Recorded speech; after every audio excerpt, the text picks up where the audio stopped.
Hey everybody. So I forgot to release my YouTube video until very recently. I mean, it was only supposed to be maybe 40 minutes before when I released it, but still, there's the video.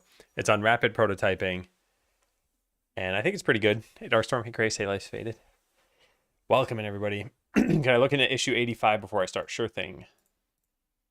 Let's go take a look. Should not fetch the whole tree. Doesn't really make sense because it returns the scene root no matter what container you provide. This results in searching the entire tree for nodes with a given component type. You can't search for entities within the provided context.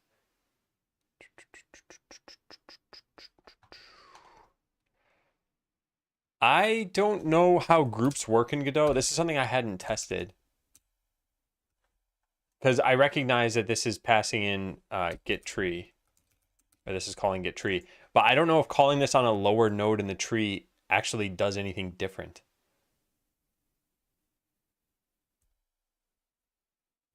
Yeah. Did you test that out, Dark? I know what you're saying, which is if you've got a structure like this, node A, node B, node C, oh my God, node C, and if you passing this in should only fetch entities in this subtree. I don't know if this is actually true though. So is this true? Did you test this? It gives you the entire tree. Giving it C gives you A. No, what I mean is if, wait, yeah. Wait, so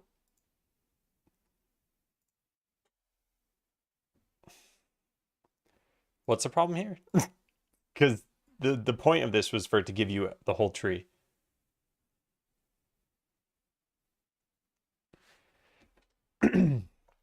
The only reason the container is passed in is because otherwise there's no way to get it. Oh, I guess we could put the ECS inside the tree and it could fetch it itself. Had a problem where I want to look for entities with health component within one instance, but I get everything.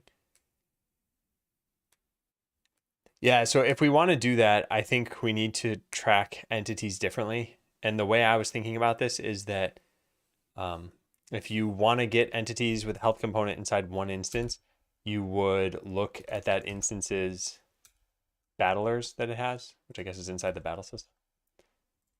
So probably fetch these.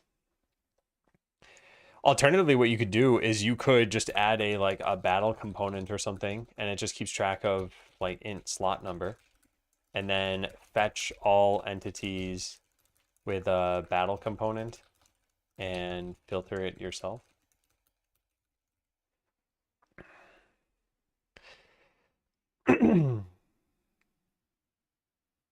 I think this would be like the more ECS way of doing this stuff.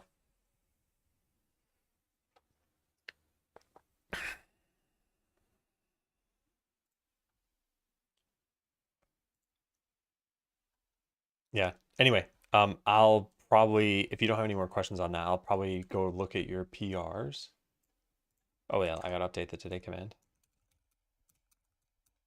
Today, Adam is looking at Darkstorm's PRs for Skeleseller, and then is going to work on adding tooltips to the skill tree. The plan is to launch checkpoint number 1 on May, what's the date? The 17th. Just for the debug menu. Okay. Just to be clear though, that I think maybe there was a miscommunication about the debug menu. I'm not totally sure, but we don't actually need to add any instance specific stuff. And once we do need it, we could just add it once it's needed. If you want to do something, you could do like a win all battles button. But even then, I don't really think it's worthwhile because we already have a grant items button, and I feel like that's the only thing we really need right now. Yeah, we should be pretty careful about only doing things that are really going to help checkpoint number 1 at this point.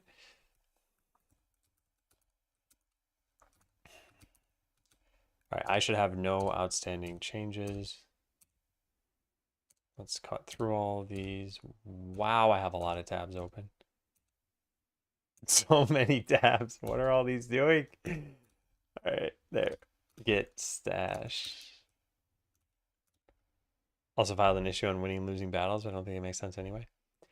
Yeah, and eventually it could be helpful, but I think that really the way battles work now is they're just a proxy for items. So we could just code the item stuff in instead. Eventually, maybe if we're testing something, I don't know, maybe it could be helpful, but I don't think we have the need just yet. And even once we have the need, I think it's probably better framed as a test, an automated test. Oh, actually, before I forget, let me copy paste this up to the top. This has nothing to do with Skeleseller. And I'm gonna write down, make sure I filled out Ramey's template. Yeah. All right, so PRs. Let's take a look. Let's also do a stash pop. Well, switch back to the skill trees branch.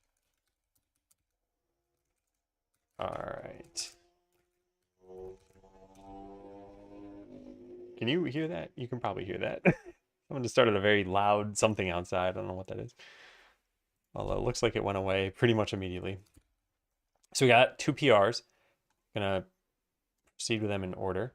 This addresses one of the tasks in 80, but that raises some questions.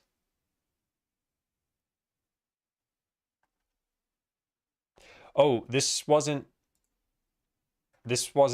supposed to be something you do, Darkstorm. That's why I assigned it to myself. I don't mind if you take on some of those sorts of things, but yeah, I meant to just tackle this myself. And that's why I didn't make this a very clear task. With that said, I'll still look at this. Yeah, it seems straightforward anyway. Yeah. Item ID. Yep, this looks fine. Looks good. Looks good.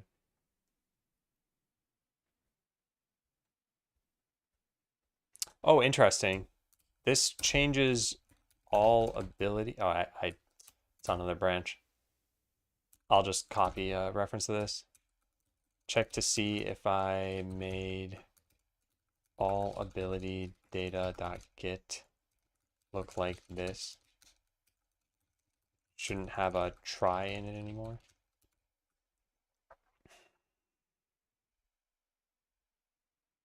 So it does not throw. Okay. Yeah, this is good.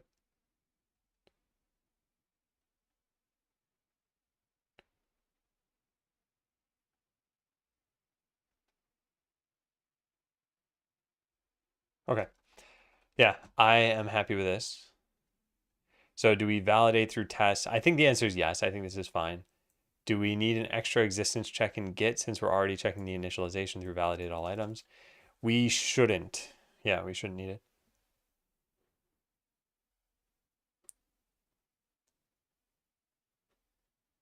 Well, yeah, we'll get the exception at the beginning of the program. And I think as long as we see errors, it should be fine. So I think this looks good. All right. Confirm squash and merge. And then I'll just respond to this. What was it? Instance manager, I think. Yeah. The point was just to change this line in instances manager.cs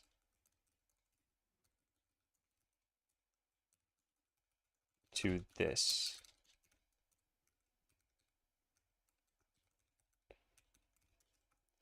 The instances manager itself is still an HBox container in the scene, so it'll lay children out correctly. But this way, a change to the scene doesn't have to change the corresponding code file. It's very minor. Yeah. Okay, cool. So then there's this, create buttons with debug menu, close to 83, which I think is the task that Darkstorm filed. Yep. Had to store debug menu instance because you have a button that modified one of the button's names, Higher Adventure. Wasn't sure if it'll actually work like this and the adventure cost will be displayed somewhere.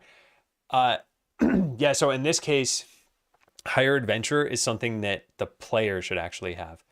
So the way I was looking at it is the debug menu is just for us, like cut the code out completely when releasing a checkpoint.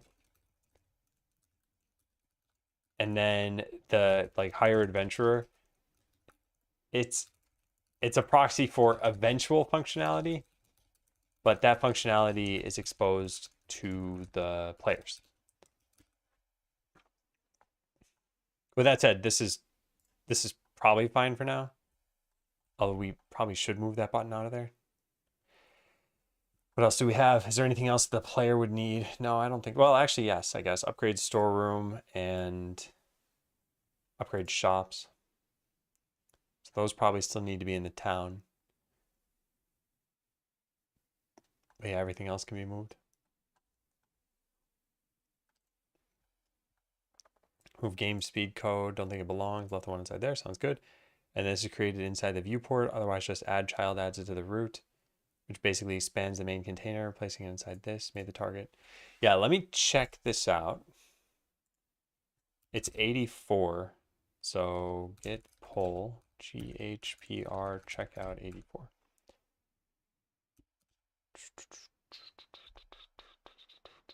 Yeah, and then let's run it.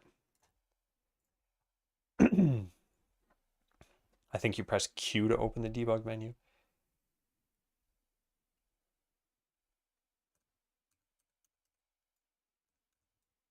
Oh, this shouldn't be in world coordinates.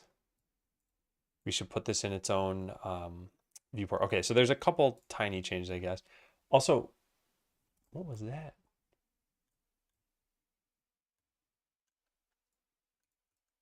Huh, thought I saw something weird. Oh yeah, there it is.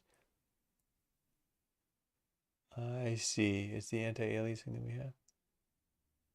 Or non-pixel coordinates, but that's something that'll be fixed by something else.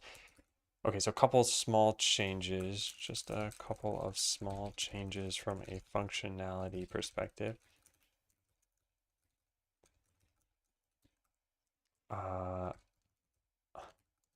Three buttons should stay in the town and can just be on the screen roughly where they used to be. Upgrade shop, upgrade storeroom, and actually, should we, these should have costs associated with them eventually. For now, maybe we just leave them in the, yeah, how about this? Let's just, the Higher Adventurer button should stay in the town. That's functionality that should be exposed to players. And the debug menu is something that we're going to hide from players. And the other thing that I mentioned was, oh yeah, the menu should show up in screen coordinates, meaning it should probably get its own canvas layer. Unless we already have a canvas layer.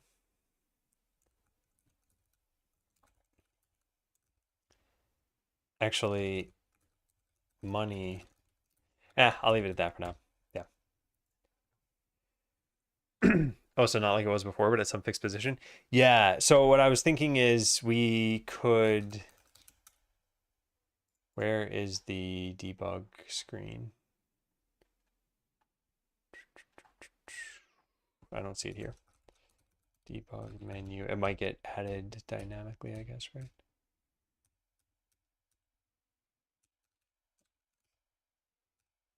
Yeah, create.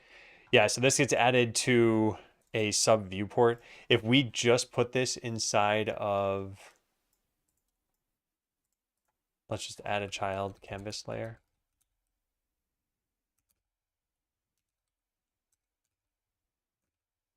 Unless target is used for anything else. No, it shouldn't be. Canvas layer. Canvas layer. Yeah. I think this should be what I want.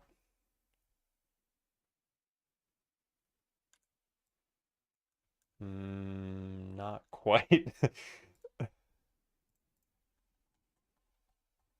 Where is this?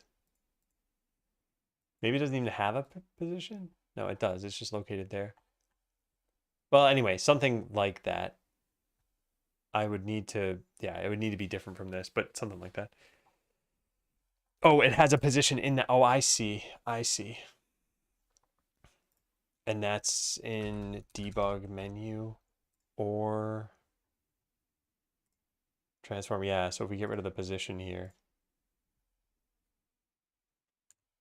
Yeah, so this is what I was thinking. That way it's always on the same part of the screen. So regardless of where you're looking or zoomed in, you can still use the debug functions. Because I think that would be easier to do here. And you just close it when you need to. Yeah.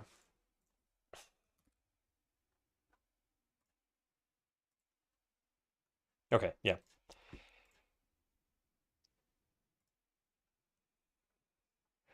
Okay, I think that's it for the PRs. So I'll switch back to the branch I was working on. Let's close out of this stuff. Hard, GSM, get checkout skill trees.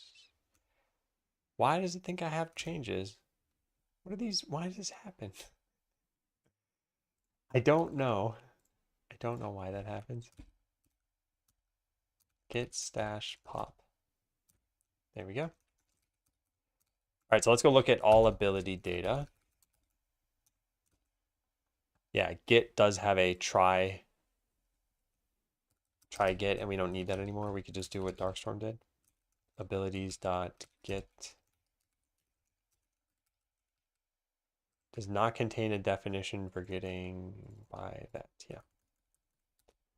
Okay, now it is probably not called Git. It's probably just oh, come on. It's probably just square brackets, I'm guessing. Yeah. Yeah, just do ability ID. There we go. So I'm gonna just check this in. Because yeah, we do verify that these exist here. Where is, actually, I did not check this. Where is this called from? Possibly nowhere? I'm not actually sure. Why does search not work in the repo? Oh man, all right. Well, I don't know if there's an easy way to do that. I guess I could check out. It's only in tests, yeah. Yeah, so I also called this from the town. There's a validate function here, just validate all abilities. And that way, every time you run the game, it would check. This is technically like a debug function. And maybe it should just be in setup debug buttons. This repo is not public. Why is Haskar? Yeah.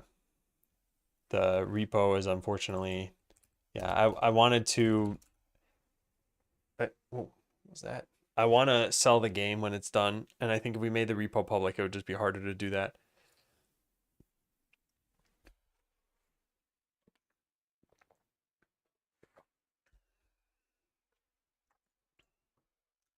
Yeah, so we should probably call this from here too. All item data dot validate. Oh, this doesn't exist in this branch. All right, well, I'll write that down as an eventual thing that we can do once I've pulled. Where is the issue? I think it's here. Yeah. Push to main and then call validate all items from a debug function in town. So this should be made into a test. Yeah, stop calling it from town. I don't know about that. But yeah, there we go. Okay, that is done. So the major task that we have is to get tooltips working. And tooltips on the whole shouldn't be too bad. At least I'm hoping that's the case. I'm going to say modify all ability data.get. it no longer checks, no longer tries to get the value. It just gets it. This is because we should be validating that all of the abilities have data in another function anyway. Cool. What's going on? Whoa, whoa, whoa, whoa. What is happening right now? Something's going very wrong here. Huh. I think my USB cord was just loose. That was very bizarre. I don't know what was just happening. Yeah, so tooltips. Consider common formatting, expose some functions for that. Okay, so buttons have mouse entered and mouse exited events that I connect to for showing and hiding the tooltip. On showing it, we position it, and then we handle updating the tooltip if it should ever change, like upgrading a skill while it's open. The only way to know that is to know that a skill was improved somewhere. Like I said, that on its own is not too bad. We have a couple of different spots where we want a tooltip though. One is on the skill buttons, but then the other is on, I guess, just a regular button somewhere. This didn't break, did it? Close this. Go back to skill tree.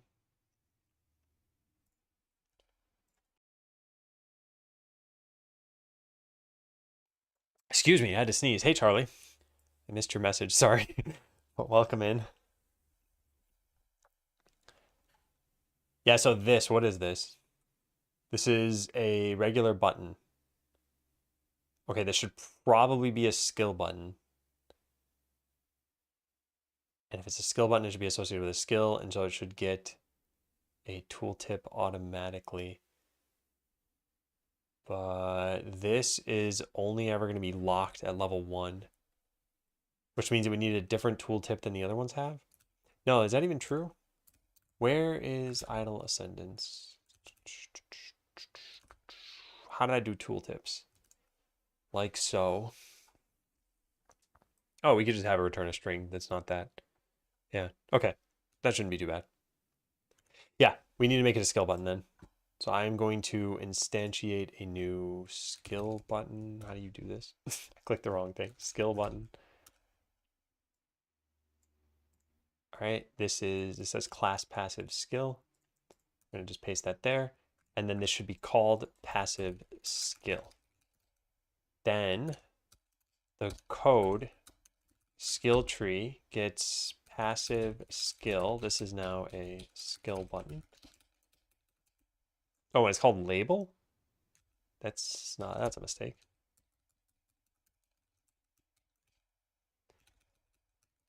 There we go. So set the text and set its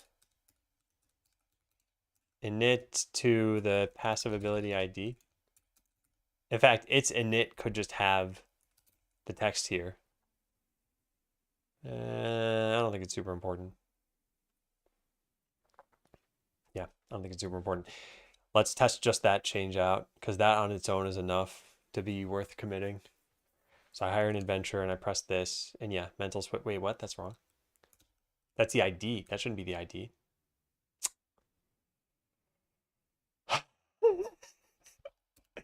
All right, let's go change some things. I think calling this init is dumb. Let's call it. Well, I want to have it be set ability ID, and I forgot. You can either have a setter and a getter, or you can't have either. I don't remember how that works. Well, let's search for get. Where else do I do this?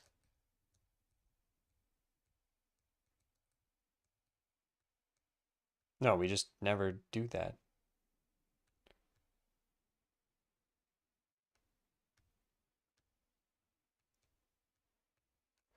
What do you need exactly?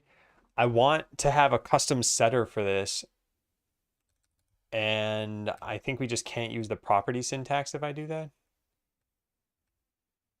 Yeah. Doesn't look like it. Yeah, I've already gone through everything. All right. So I think we need to stop this from being a property anymore. Maybe we could just have it be a get and then make a public void set ability ID and then delete this. Is that good? Oh no, we just say private set. Whoops. Oh, there we go. Okay. So then everything in here they call dot init needs to change. Good. And then if we're going to set this thing here, then it should probably figure out its own text. Wait, no, that won't work because they have different things that they need to show. This is a button that doesn't show a level with it.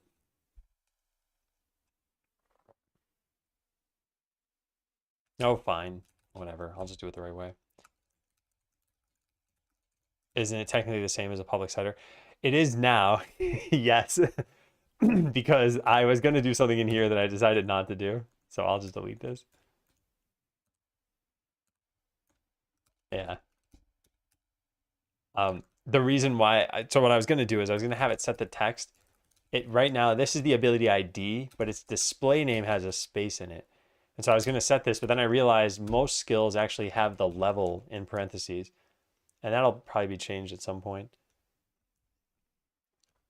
You can get rid of the init then.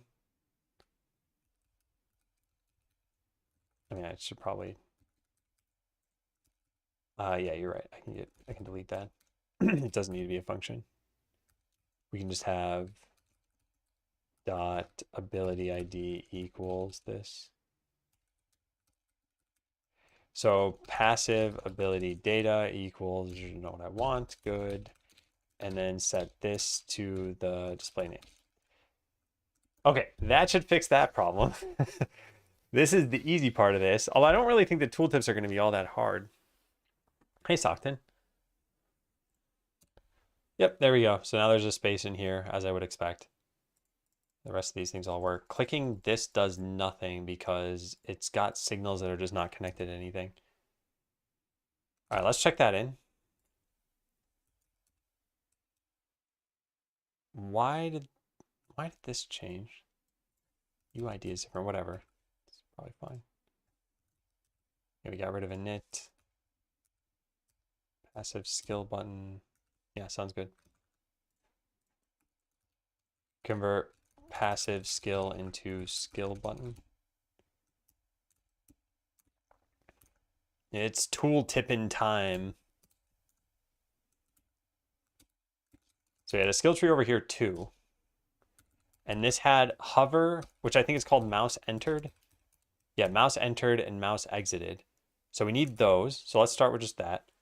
And every skill button needs something for that. So skill button dot mouse entered. This will be like on hover skill button. And we'll just pass in the skill button, I guess. But then the skill button needs to know if it should show. No, it shouldn't need to know anything. Wait, no, will it? No, it shouldn't need anything. And then mouse exited. And this will be on stop hover, on what I call it in the other thing. On mouse enter, on skill stop hover, on stop hover button. Yeah, cool. Then we need to set this for the passive thing too. So I'll put this over here. Passive skill button. Perfect. Now let's go code both of those. We'll start with the simple hover. And then duplicate that and change this to stop. Stop hover. There. Let's try it out.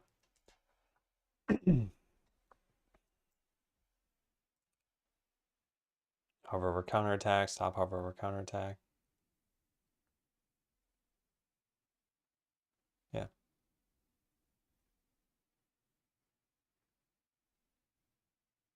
Cool.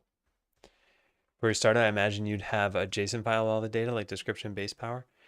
I'll most likely have some questions when trying to add new abilities.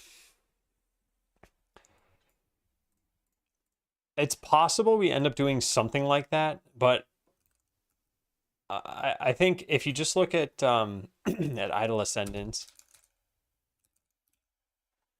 so we had debug attack is a typical like does damage, same thing with this and this. But then summon, this is not just a do damage kind of ability. Slash had a bunch of like could target multiple things or could crit or something. I don't know what. Sweeping arc targeted multiple and then had like a whole bunch of different things that could happen. So yeah, there were. I think how it ended up looking in Idle Ascendance is probably how we'll end up doing it too, where the constants are just going to be stored in the ability itself. Why do I have a purple icon as increase or close button? What? Left corner? Left corner of what?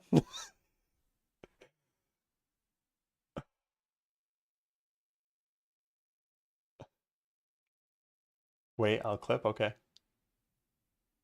The Mac title bar thing? I don't know what we're talking about. Yeah, I don't know what we're talking about.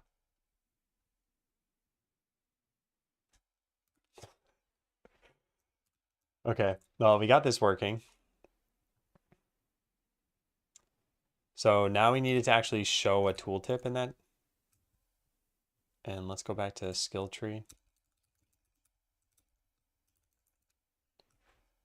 This was on mouse enter, which was on skill hover with the skill ID, but now we can just pass in the button.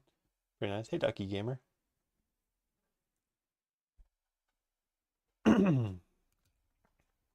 So this had a whole bunch of stuff.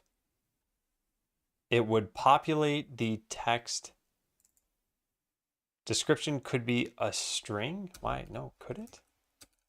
Constants.abilityinfo.description. Was it ever a string?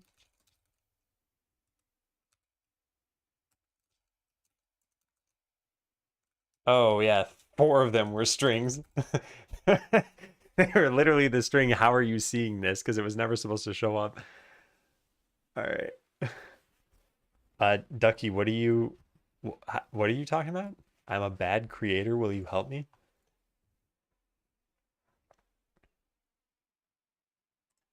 All right, wait, I want to see what this is. Abilities. Oh, are you talking about that thing? Oh, that's because I'm sharing my screen. And I think specifically it's OBS detecting that I'm sharing a Chrome window, which I was doing earlier with mentoring. I think if I close OBS, this will go away, but I clearly can't close OBS because I'm streaming. I don't know if there's another way to make that go away. Test it. Trying to sabotage the stream over here. You prefer Markdown for your to-dos over using a ticket system early in development?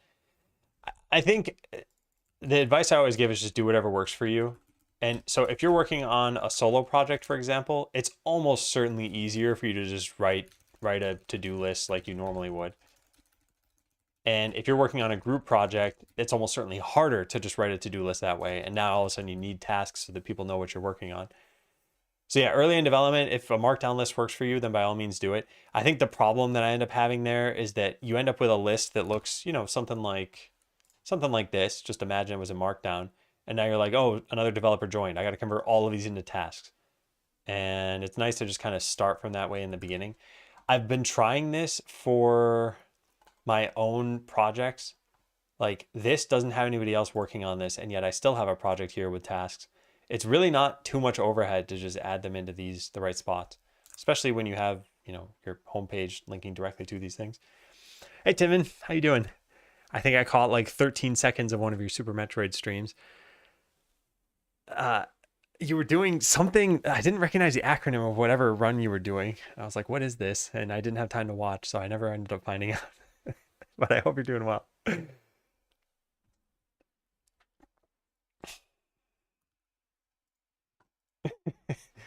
I want to say it was like, no, I'm not going to try to come up with it. Oops. Oh, darn it. I just closed like everything. Yeah, I closed everything. Oh, darn it. Hang on. Let me go pull up everything I had open. I don't even know how I just did that. Give me a sec.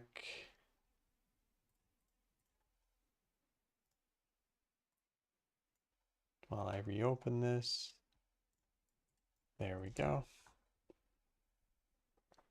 KPDR is the boss order. No, that makes sense. There was something else that I didn't understand though. I think it was a 3-letter acronym. Maybe it was that. I don't know. I need to look at your stream titles. Why are some letters purple on the Chrome homepage? Is that like a shortcut? Yeah, so this tool is called Homepagerizer. Homepagerizer. And those are shortcuts directly to that thing. So like if I press K on my keyboard, it'll go to Skeleseller. And I find that very helpful because I use this all the time. All right, so there's no need to make this be a description or a function. There should just always be a get description function. Yeah.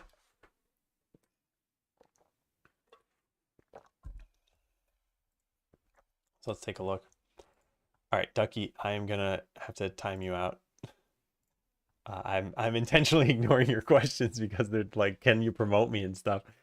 I don't think you should just go into people's streams and say, can you promote me?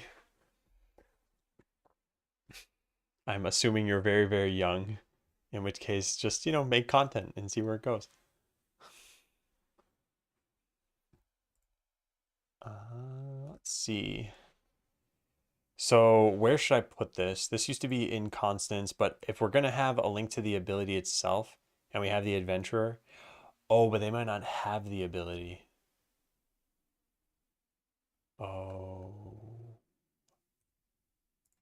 Yeah, need to handle the case where the adventurer doesn't even have the ability.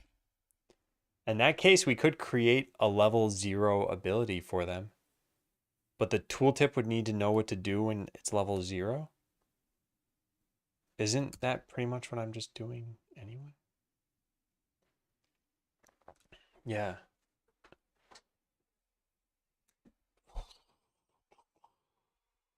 Okay, well, the first thing we need to do is get the ability. So yeah, let's get the abilities component. AC. Get selected adventurer. This may not exist, although if it doesn't, then we have a problem. Adventurer.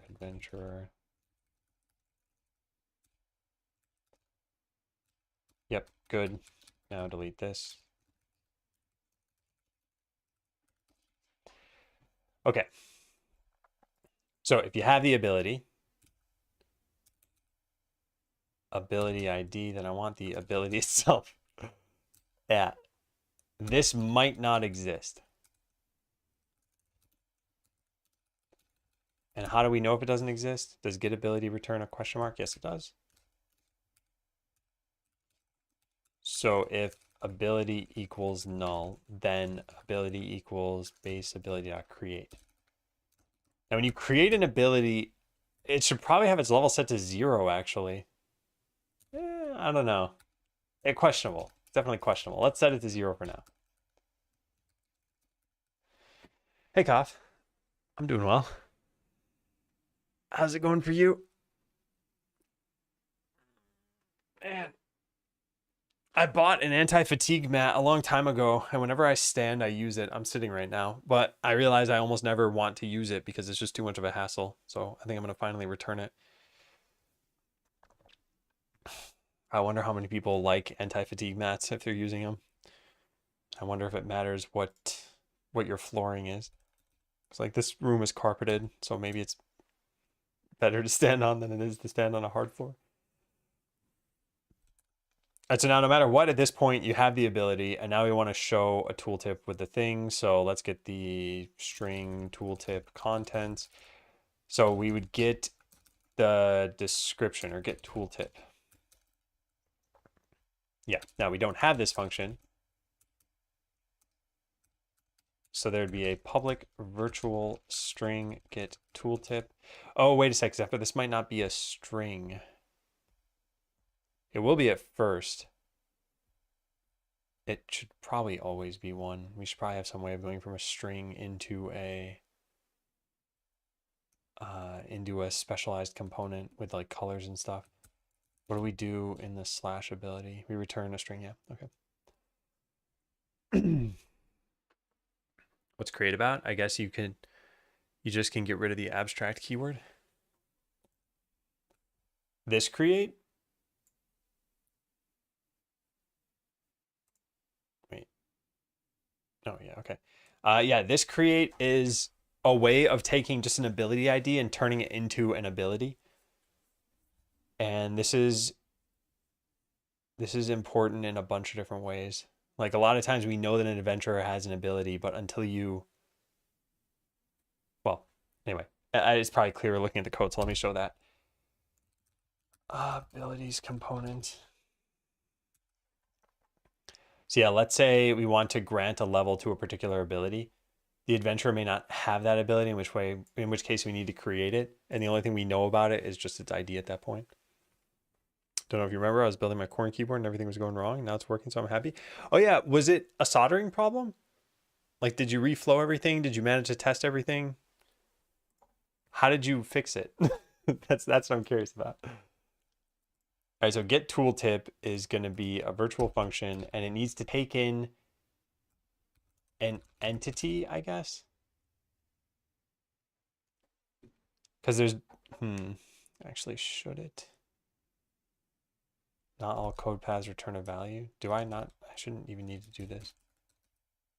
String.empty. I'll just say default tooltip. All right, something searchable. Isn't that basically like fetching from your abilities dictionary? So all ability data is just the data behind it. It's a name, it's a class that's associated with it. We need a way of getting new abilities. Need a way of going from ability ID dot boulder to a new boulder. Flux problem using jeweler's flux. Oh, wow.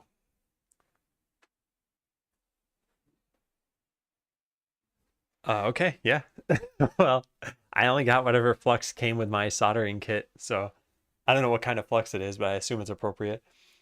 Although I didn't really use too much of it.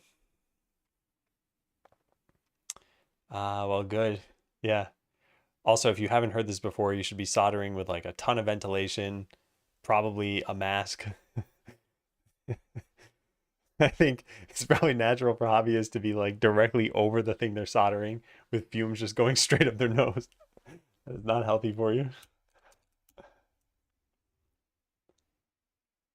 All right, so let's go make a tooltip on some of it. It doesn't really matter what ability. Let's say boulder. Yeah. So override get tooltip. We're just going to say boulder tooltip goes here. All right, so now this should work. Oh yeah, we need to pass in the adventurer though. And then we need to print it. Eventually we need to render this on screen. Just good.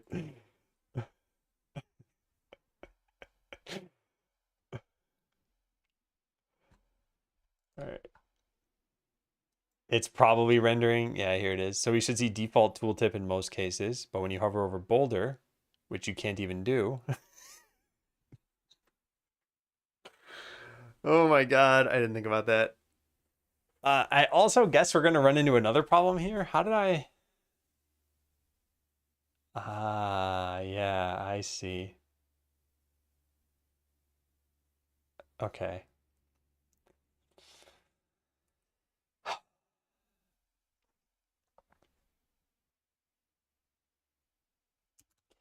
Okay, here's the problem we're going to run into.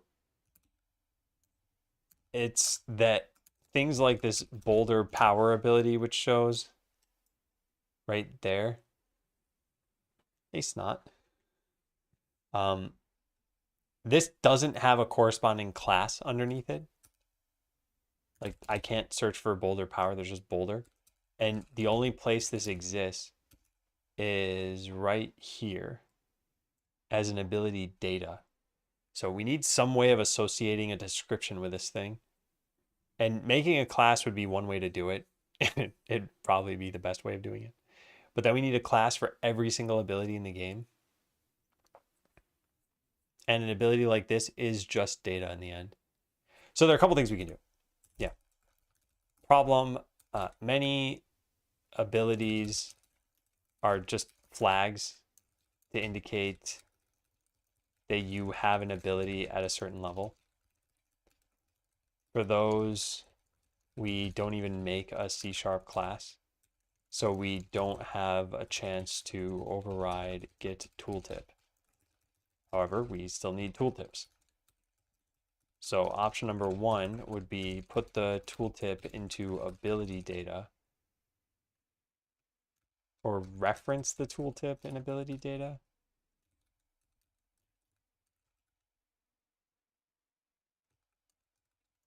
Could just be static functions somewhere. If they're just going to be somewhere, they should just be in a class. They could exist in the ability that they're modifying. E.g., boulder power is defined in boulder as public static string get boulder power tooltip. Option number 2 is just make every single ability into a class, even if the only reason for it is to override get tooltip. Had your windows open and a large fan? Yeah, I don't know how much is dangerous. I mean, it's probably a good idea to take every precaution. Hey, Broken Crown. It's been a good day so far.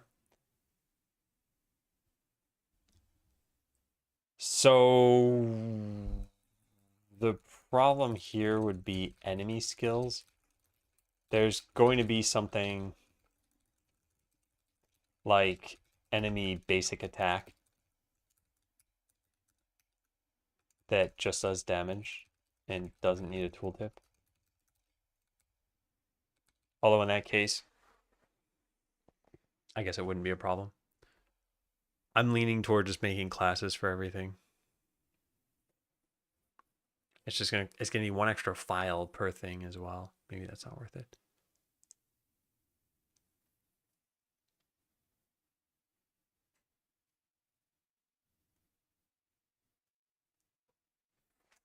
Yeah. Hey, Will Bullet Bill. Welcome in. So option number 2 produces one extra file per ability, and most abilities are just mods.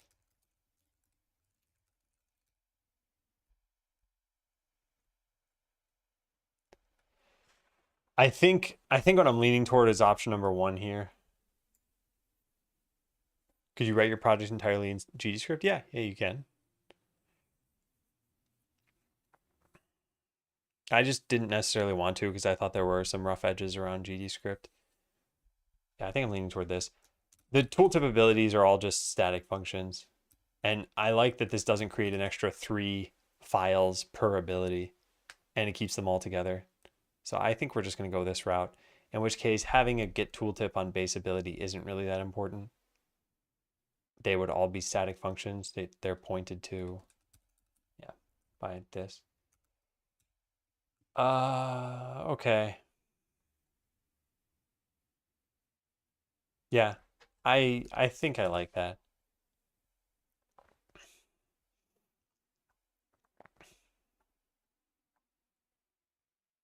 Okay, let's do this. Is this for game and building? Yeah, it's for something called Skeleseller. I've got a brief FAQ there. This is the overview of the game so far. So you run a shop, and your shop can have items in it. And if it had items, my little skeleton guy would be going and restocking. But I don't have items, so I would hire some adventurers and have them go into a battle. Battles play out automatically. And let's say I were to win this battle. Who's that? Kit. Thanks for the raid. Welcome in, everybody. Also, hey, Courageous Mayonnaise. I was actually just showing off the game, so let me just restart. I'll rewind like 10 seconds. This is a game called Skeleseller, and I've been working on it now for about, I think, like 11 stream days.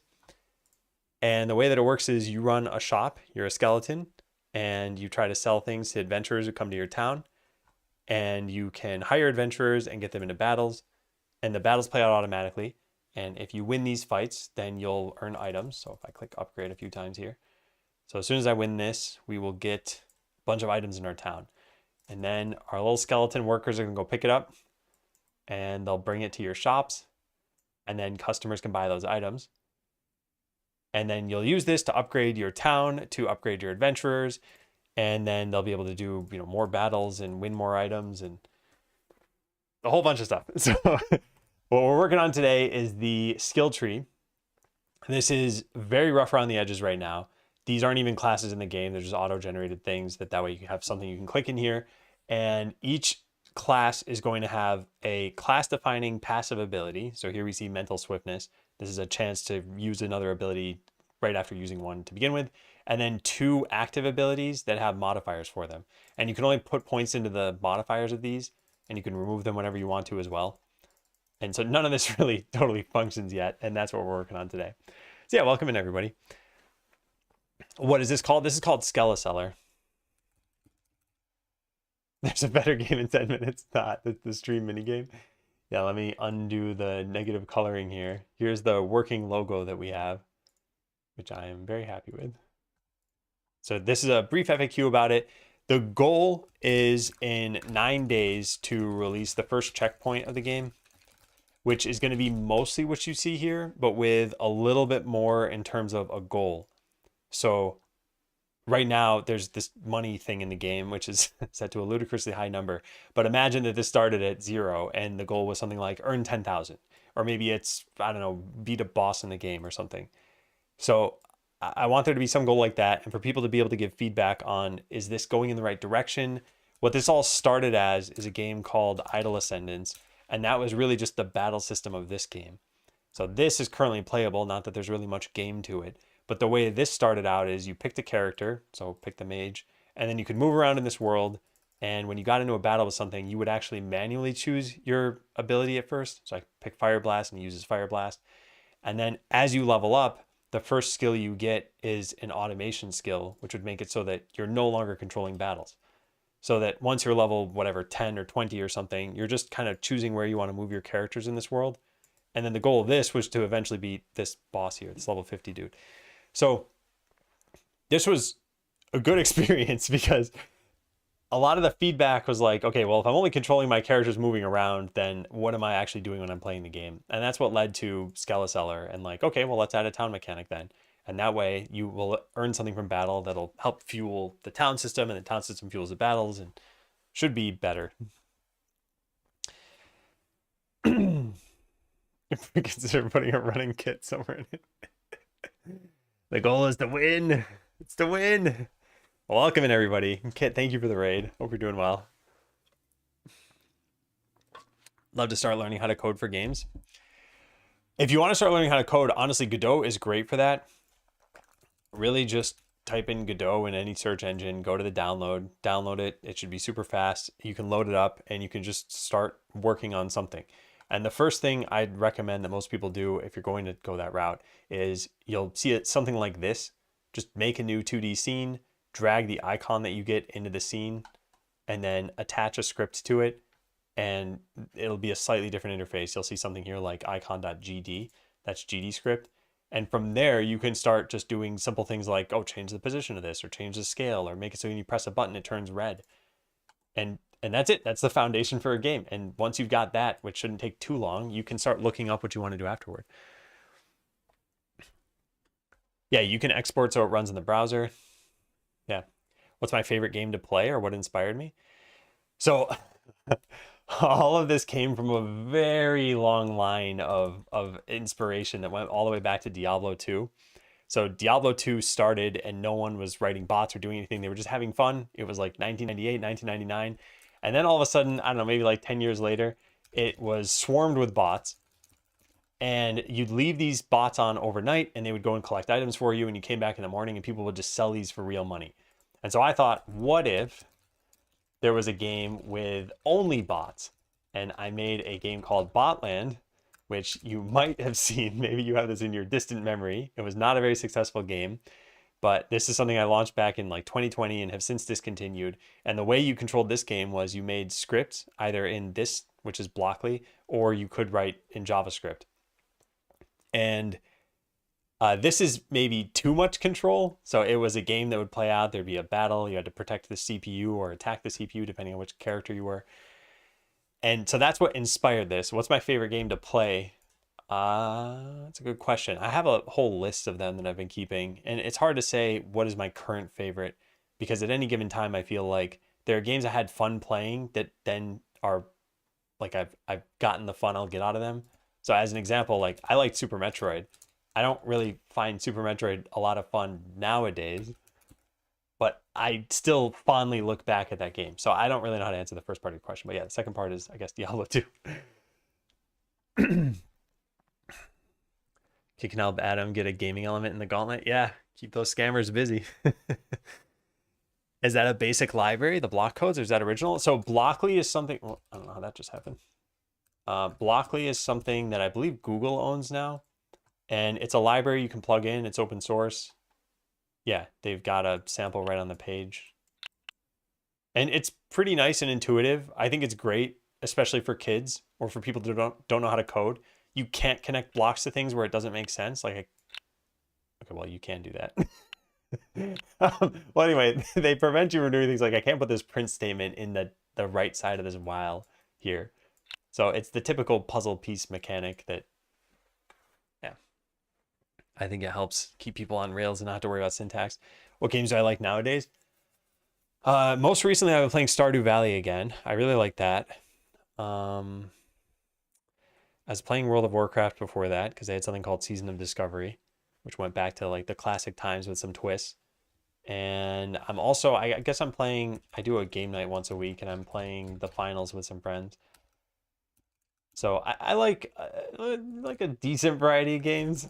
I wouldn't say I like all sorts of different games. But yeah. Anyway, welcome in. I am going to be streaming for the next couple hours. We're going to get through forming these tooltips. So hopefully we end up with something like what you saw in that other game that I showed here, Idle Ascendance, where when you hover over a skill, you can see what it's going to do. So here it tells you when Crush kills the target, it immediately gets used again, and it even tells you what it's going to do the next level. So I want these in the new game. So that's what we're working on. And it looks like it's derived from Scratch. I think it was heavily inspired by Scratch. I don't know if it's a split code base or anything like that. Age of Conan, old school game. I've heard of Age of Conan. I haven't actually played it. Yeah, I had a roommate at one point who played it. Yeah. Hey, coffee. Yeah, so let's keep going with this. What I was just debating on is where I want to store tooltip information, and I figured it out, but now we need to go code it. I'm going to take a break somewhat soon, although that's also an opportunity to play a game. So we're going to put in a tooltip function here and C# function type. How do I do this? I want a type that is a function that takes in an entity and returns a string. I know how to do this in TypeScript, but I do not know how to do this. Is this the exact same thing I was just on? Yeah. Pass system.type. This is not what I want. Oh, action something. Okay. What language is this? This is C#. Action takes in a node and returns. How do you specify the return type of that? Is that a corn you're seeing? Yeah, it is. And what's going on? Kidboga rated. C# action with return value.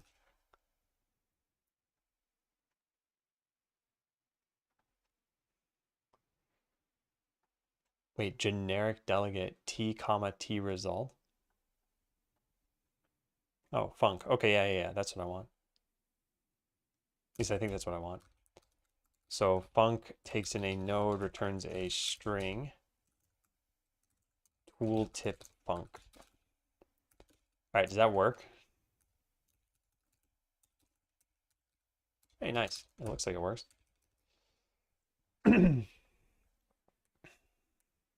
I love this guy. I've never seen it. They're so cool. Thanks, coffee.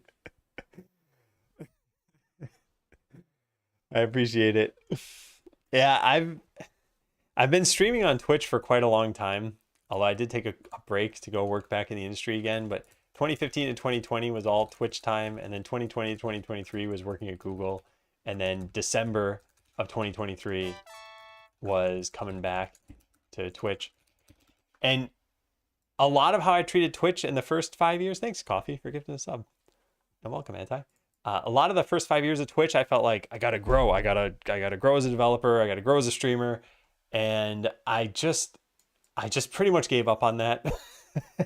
I think I just want to make things now and not really worry about anything more than just entertaining the people who are here now and informing them and helping people out.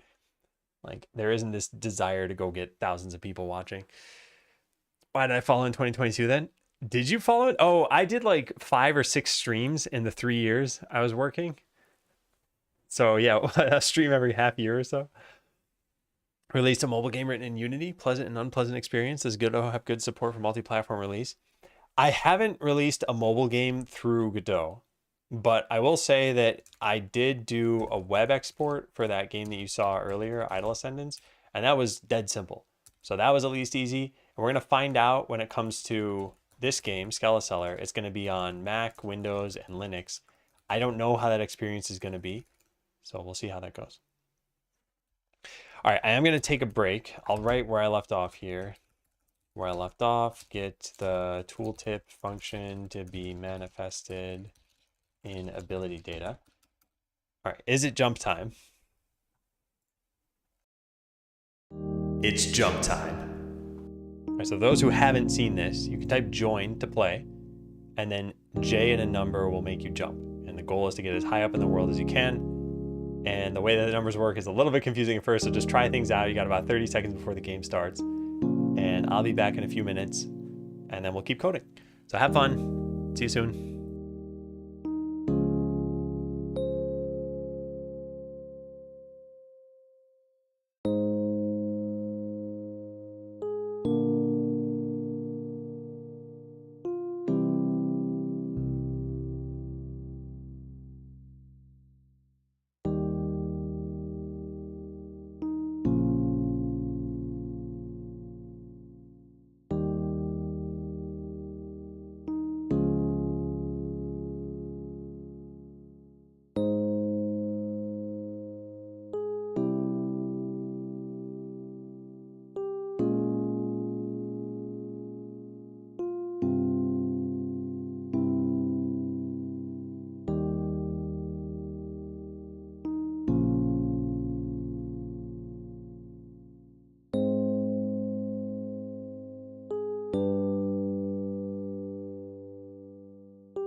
everyone.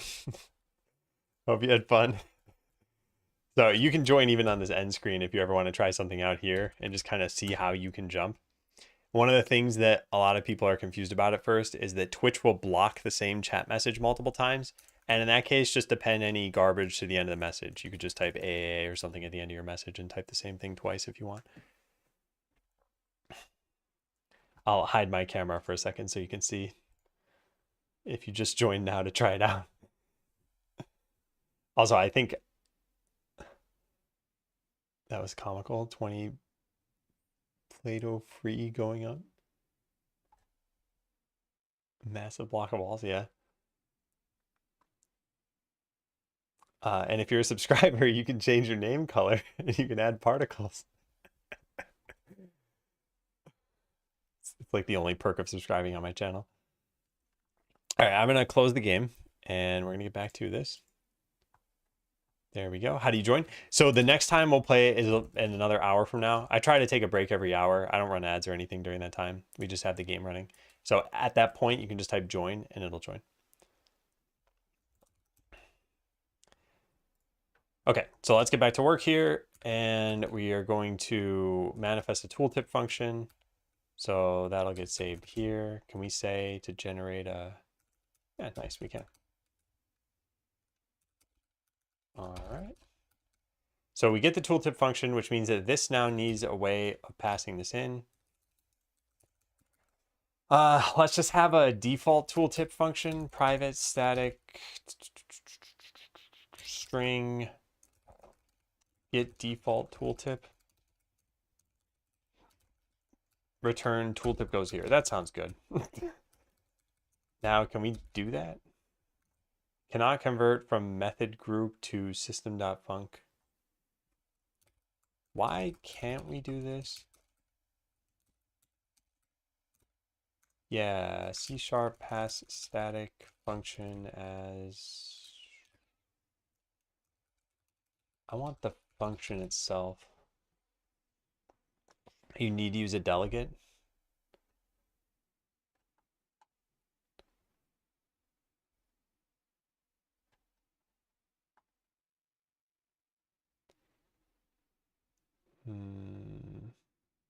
But how do we pass in a static method that way? Oh, public delegate in? Can you make static delegates?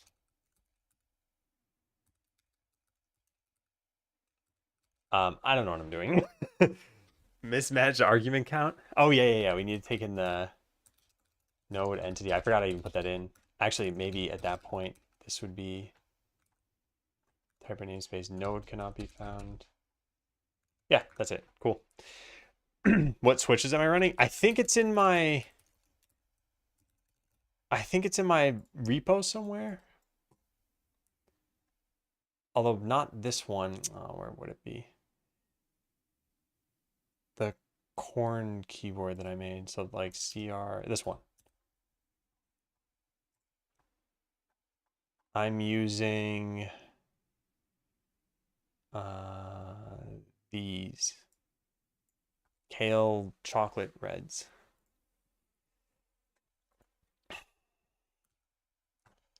Yeah, okay, so we want to use this for all of these. So after every type of, I guess, let's just pass in that. Yeah. And then a field should not follow a method, sure. Put this here. Cool, so that should hopefully work. So now we're going to try this. We actually get this from ability data.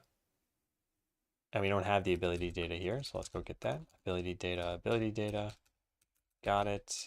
And then get this from here. Tooltip func. There we go. So all this is going to print is like default tooltip goes here or something.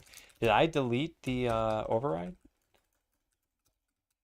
Oh, this is going to be slightly problematic. This would need to be static. And then we say in all ability data that we want that one. There we go.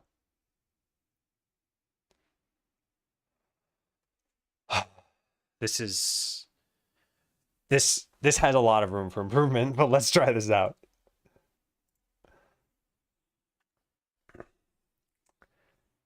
Yeah. Okay, so over here we should see something print out here.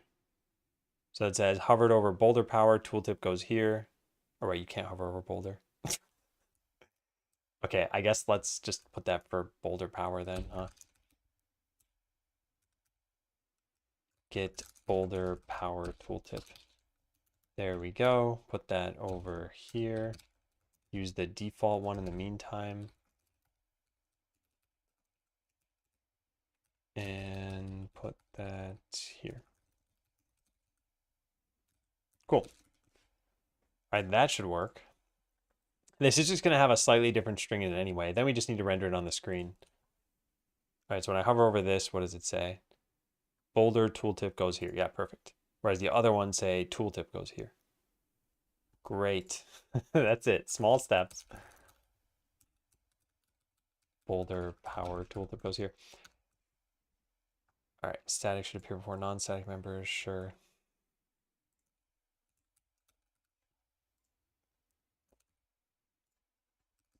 All right, next is to get the tooltip to render. So where do we have this thing in the old game? Let's go find out. This is presumably directly inside the skill tree. Do we have a tooltip? Yep, we do. Okay, so there's a tooltip right there, and it's got a rich text label. I think we want to duplicate this into the new project. Yeah. C# attributes for these kinds of things lately instead of the static method thing. Yeah, that is probably a better idea. Do you have any sort of, can you like share a gist with how you might do something like this? Because I don't mind using static methods for this stuff. I think it should be okay, but I don't like how I'm manifesting all of this in ability data. Yeah, cleaning it up is definitely not going to be something I do in the next week, but it's something I'd like to do eventually. All right, we're going to put this into the tree over here. So skill tree itself should probably have a tooltip. Can you paste across projects? No, you cannot. Tooltip message, hello world or something on the class. Oh, I see. Okay, yeah. I want to have one class have something like 4 tooltips, which I guess we could probably still accomplish with attributes, but the reason why is, or maybe not 4, maybe 3, no, maybe 4. So there's the main ability, and then there are modifiers for those abilities. But I should consider using C# attributes some more. So I'm going to say consider using C# attributes for more than what I'm using them for now. Yeah. Can put these on the class to indicate that there's a buff at startup for passive abilities.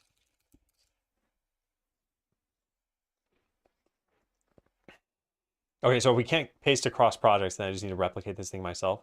This has mouse ignore, it's just a control, and underneath it, it has a label. So let's add a control, and it has mouse ignore, and underneath it, so we call this tooltip. Underneath it, it has a rich text label. Cool. Now the tooltip itself, I think in the prior project had its own, no, it didn't have anything. Okay, then it's not gonna have anything here either. Is there anything else on this that I might need to set? Fit content. There might be. I mean, this is going to be annoying to try to find everything that I need. Can't even extend the size of that. I think a simple label will do. It will, but eventually I do want colors and bold text and whatever else in here.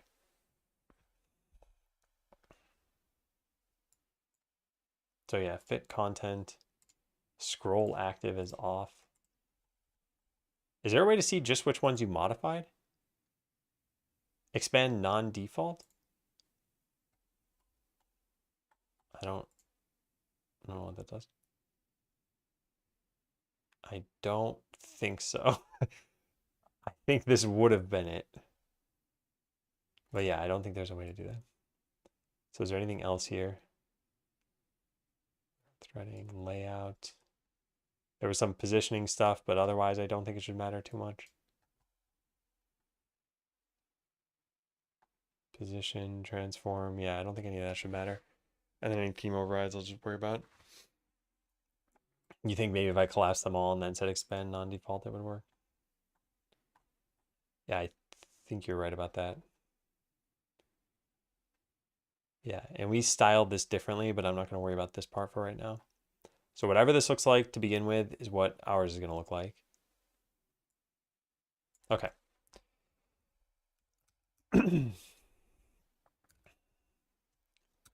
So now let's save off the tooltip, which is just a control. Private tooltip or control tooltip equals null. Store this inside the ready function that we have here. Control tooltip. We'll just always have this be visible at first, but ideally what we should do is set the visibility of this to false. So I'll leave this in, but comment it out for now. And then we need to set its contents, which I guess we could do from here. This dot get, oh, you know what? Let's get the label as well. Tooltip contents or tooltip label. Yep, and that's a rich text label. Get that too. Rich text label. That's tooltip slash rich text label. All right, and then instead of printing this out, let's set it to that. Now it's not going to position itself because I haven't coded that yet. But at the very least, we should see, yeah, it's showing up on top of the skill tree right now. So it's working, it's just not great yet. And then I think we had the size of the old one set to larger than it currently is. And I don't know where we did that. Wasn't in position. I think there was a minimum width you can set somewhere. No, I did not set that. Maybe I set it for the tooltip. I also didn't set it there, huh? How did I change the size then? Custom effects in a rich text label.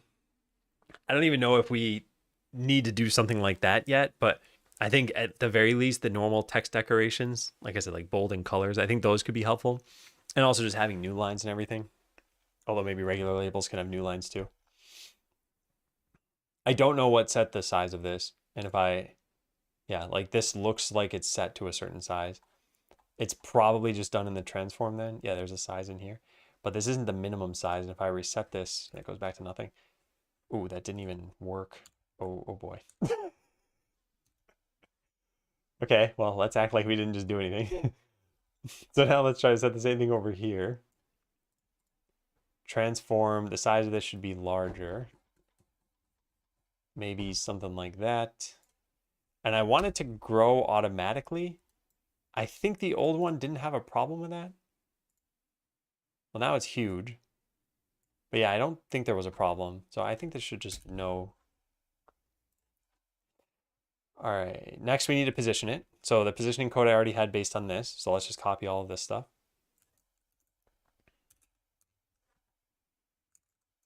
And what's nice, this is what's so cool about GitHub Copilot, which is I just copied in code and put it in comments for a completely different language. And now I could say something like vector2 mouse position, and it'll just know what the correct code should be. And then usually just start typing out all the rest of this too. Mouse position dot. Yeah, it kind of knows. Will it get the rest of this? Yeah, nice. Now a vector2 doesn't know what I want. Yep, good. Now we set the global position and then get the viewport size and then set the global position again. Nice. Can someone explain what I'm looking at in American football terms? All right, so you got the ball, right? the ball is non-existent here. It's instead replaced with code, and this code is used for writing a game. So there you go, in completely American football terms. What we're doing is it's easy to understand at least the high level activity I'm doing, which is just getting tooltips to show on skills in the game I'm making. So high level is like when I hover over this up at the top, you see how it shows Untitled 5 below it? That's a tooltip. So we're just trying to get this to show for skills. And skills might be something like Fireball, and it might say something like deals 7 fire damage to a single target. So what I'm working on right this second is this tooltip, just like what you see up here when you hover over it, should show a little bit to the side of the cursor and a little bit down, and should never go off the screen. So we're working on the positioning of it right now.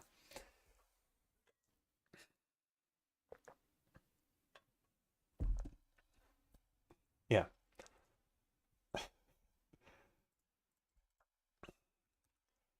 So we're aiming for what we would call a coding field goal right now,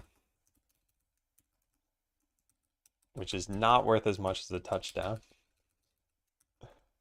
Someone once asked me, I've never played League of Legends. They're like, can you explain what you're doing in League of Legends terms? I was like, no, I can't even pretend to do that. That something's wrong with this, and I think it's how sizes are computed. Tooltip label rich text dot size dot y. Yeah, oh, it is just size. All right, let's just try this and see if it works. I put almost no effort into this, so if it works, then great. Can I explain what I'm doing in programming terms? No, that's too hard. Should that global position dot x be y? Probably, yeah. Yeah, thank you. There's Tolu's always paying attention, even when I'm not. All right, let's take a look. Hey, nice. Look at that. So that's pretty much working how I wanted it to work. There's no background. And the only way to add a background, excuse me, is to, I think, override the theme for right now. So I guess let's do that. Did I override it on the tooltip or did I override it on the label? I guess I overrode it on the tooltip.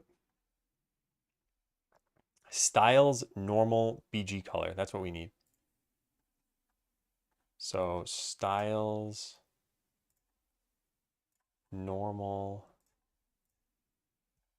and it's a, what is this? Style box flat? What are you? Style box flat, yeah. Style box flat. And sure, gray. Whatever. Let's see how that looks now. Yeah, nice. Except the gray is ugly. So let's make it a nice dark blue. Okay. Then we'll hide this by default. And in here, we'll say tooltip.show. In ready, we'll say tooltip.hide. And we'll test that out. Hey, Conf. I'm doing well. Had a good day so far. Yeah, nice. Cool. Now, what happened with the text effect? There should be a project change that, this is on, but it still looks like garbage. Well, we'll have to take a look at that at some point. So yeah, this positioning stuff worked. Layer scale though, so we need to apply the same scale to the tooltips position. Well, certainly a better way of doing this, but I'm prototyping. I don't even think that's necessary anymore. Parent scale. This should just be set to 1 by default, I think. So if I delete this, no, wait, I can't delete that. I can delete this, but then these two need to change. So we just don't divide by parent scale. Viewport size. And I remember this worked, but it didn't work for web exports, but we're not doing a web export now. And I don't know why it didn't work for that in the first place anyway. Yeah, this is still looking good.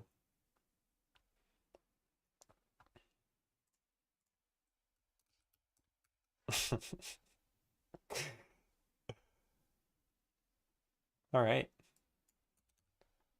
Yeah, That's pretty much the task. What else do I have written here? Yeah, I just need to fix up a couple of other things. So in this case, we say tooltip.hide.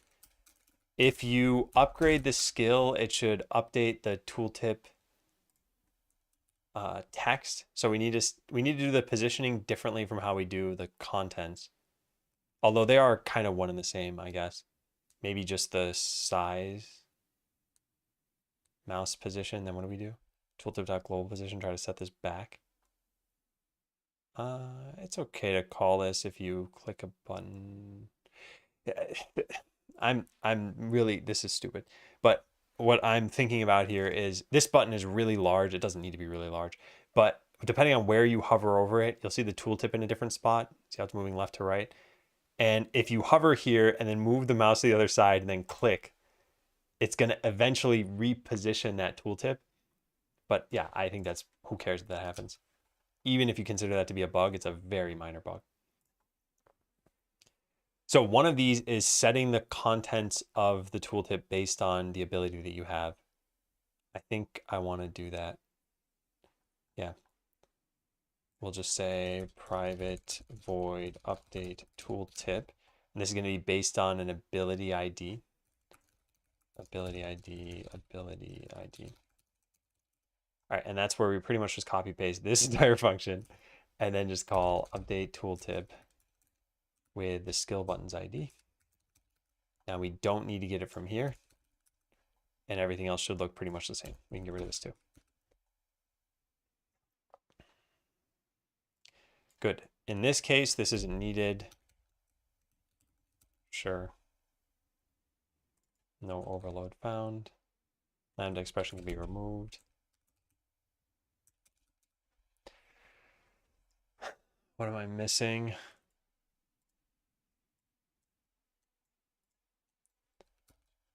It's hiding, showing the tooltip. Oh, updating it. Right.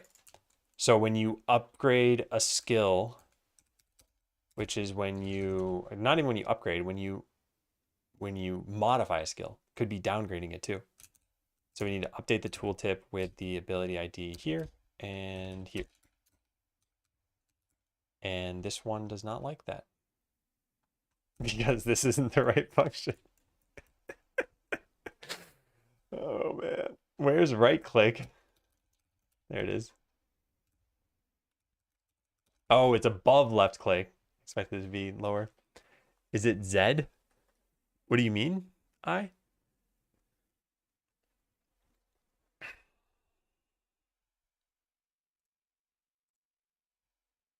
Okay, now we get to, oh well, we don't really get to test if this worked, huh? Because boulder power here. How about we put in the level of this thing? Int level equals, it should know what I want to do. Yeah, good. Boulder power level plus, oh, the code editor. No, this is VS Code. All right, so now we actually have some data inside the tooltip. Let's go try that out. So this says level 0. I click it, goes to level 1, level 2, level 3. And you can see the tooltip moves. That's fine. But yeah, it's working. All right, I like it.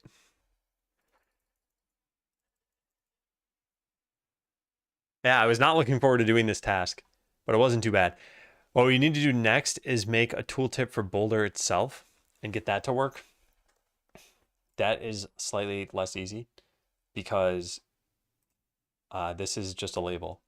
Does a label have a concept of mouse over? No. No, wait, it does right there. Oh, control has it. I didn't know that. Not sure about the blue. You want it to be like bright pink? All right, there. That should definitely catch the eye. Oh yeah, that's way better. Much more legible. It seems good. Ship it. All right, so we could add this right to here. This is just name of the active skill. I want to test this out. how do we do this? Well, where is it stored? It's inside active skill 1 and then name. And where do we do this? Get skill buttons. It was skill container. And then get the HBox containers and then get the skill button. Okay, we're going to do this a little bit differently. We're going to say label skill 1 label. I'm gonna just do this in a really kind of cheapo way. Yeah, that'll work. And then skill 1 label dot mouse entered.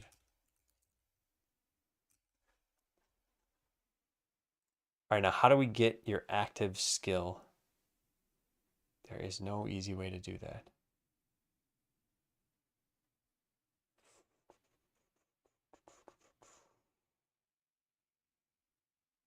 Yeah, there's no easy way to do that.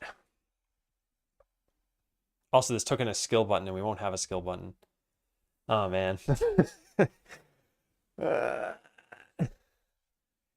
I guess all this is doing is calling update tooltip on a particular ability. So we could just hack our way around this right now. We'll just say on hover active ability and it'll just be 0. Yeah, that's smart, right? Yeah, I want to change a lot of how this is working. This will be 2 and 1, and now we just need this private void int index. Now, how do we get your active abilities? Just like that. Does that seriously work? I think so. I'm gonna try this out. Let's see. All it's gonna say is tooltip goes here, I think, so it's not gonna be obvious it even worked. No, it's not working. Is it producing an error? No, it's not producing an error either. I wonder if I need to give this some sort of like mouse handler. It's set to ignore right now. What is this one set to? Probably not ignore. That's set to stop. Okay, so this one also probably needs to be set to stop. Let's try it out and see if that works.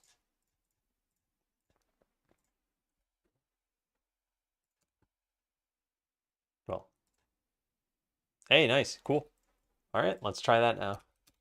So we go into Boulder and we make a public static string get Boulder tooltip. And I guess get the level of Boulder doesn't have a level. Okay, let's get the level of Boulder power. So Boulder does some stuff. Yeah, that's smart. All right, I think that should work.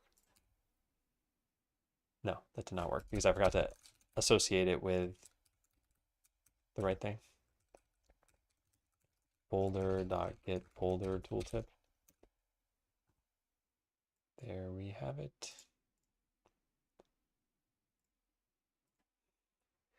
What's nice about this is filling in the data shouldn't be too bad. I have another thing I can look at. Yeah, perfect. This is working. Does some stuff. Boulder power level 0. When I click this, it goes up to 1. Yeah. Great. Great, great, great. Yeah, perfect. And the different adventurers don't have different skills right now.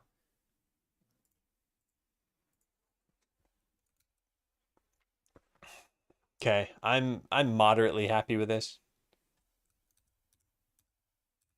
Yeah. Blue a bit too overpowering. You think I should go for bright green? I'm not concerned about the colors right now. And I'm not concerned about the content either. Maybe a transparent or blue. Okay, that I could get on board with. I didn't know this was a joke again. But yeah, we could lower the opacity. I'm only trying to get, yeah, this is actually probably worse what I just did. Oh boy. Yeah, we could just make it an even darker blue. This is why I shouldn't be trusted with anything visual. Yeah, this is good enough for now. At some point, we're going to take a pass over the UI and make things work or look better. The general plan is get functional stuff working for next Friday because that's checkpoint number one. And then there's going to be some amount of uh, small amount of content. So maybe like 3 skills, something like that. And yeah, like way down the line will be polished stuff. Yeah, it's slightly better, but it's still not great. This looks good. Can you make type aliases in C Sharp? Defining type aliases. It's possible.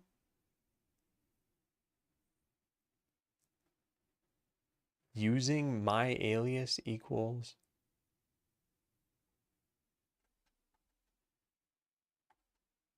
Oh. Okay, I'll just write that in the cleanup notes because I think the tooltip function should have that. We're about to get to the tooltip or the cleanup stuff anyway. Consider type aliases for the tooltip functions.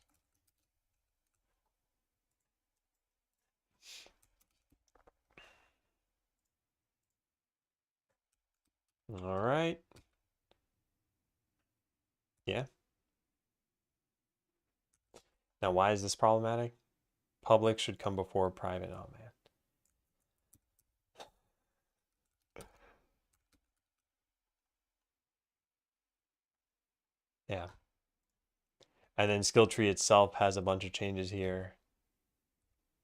Yeah, this was not coded in the best way. I know that it wasn't coded in the best way.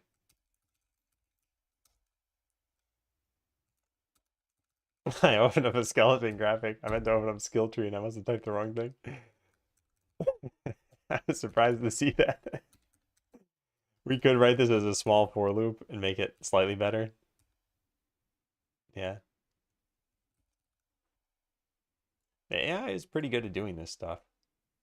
Like that just took me what, half a second or something? And it definitely would have taken a lot longer if I'd done it myself. It was also wrong because I didn't read what it did. Oh man. All right, what was the difference? So we used to get this from active skill. I+1 is fine there. Slash name, mouse entered plus equal on hover. Oh, I never canceled out of the on hover. I need to do that. Well, I don't see the problem here. I'm not actually sure what's wrong. Huh. Yeah, what is wrong here? Get label, set mouse entered.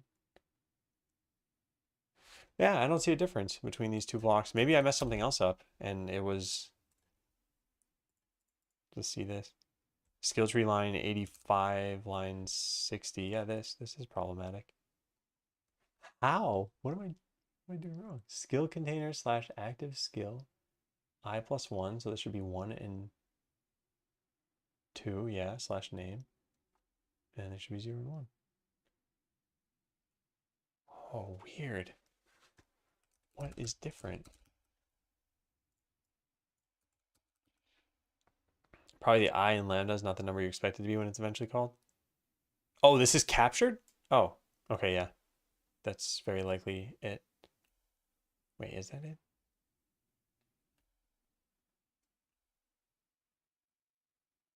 No, that would just mean that both would have the same lambda on it. Anyway, it doesn't matter. I don't need to modify this. What I do need to do is add in a stop hover sort of thing. Mouse, what is it, exited equals on stop hover active ability. This is just on stop hover skill button. It doesn't need to be something special here. There we go. And then same thing down here. Cool. Do you have active skill 0? No, but there was an I+1 in there. So that part should have been different. Wouldn't I be 2 and out of bounds? No, I didn't have a less than or equal in the for loop. I don't know. Something must have been wrong. So whatever assumptions I have in my head are definitely off. Okay, this is working again, so we're good.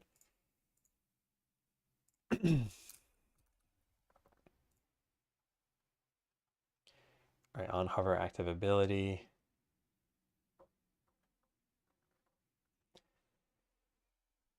I want to think about storing the adventurer in this skill tree so we don't keep running into a million issues here. Can we just always assume that there's an adventurer if the skill tree is open? How could you ever not have one? I guess when the skill tree first comes into creation, but then you probably shouldn't be able to even open this. I think it would just simplify the code drastically. I don't want to write if statements everywhere for that.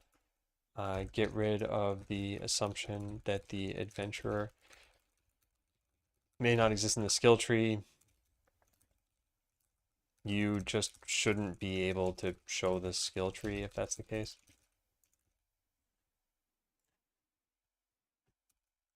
All right, let's check this in. Add tooltips to skills. Good. Okay, that's done. Formatting stuff is not done, but I'll do that when we get to content. Yeah.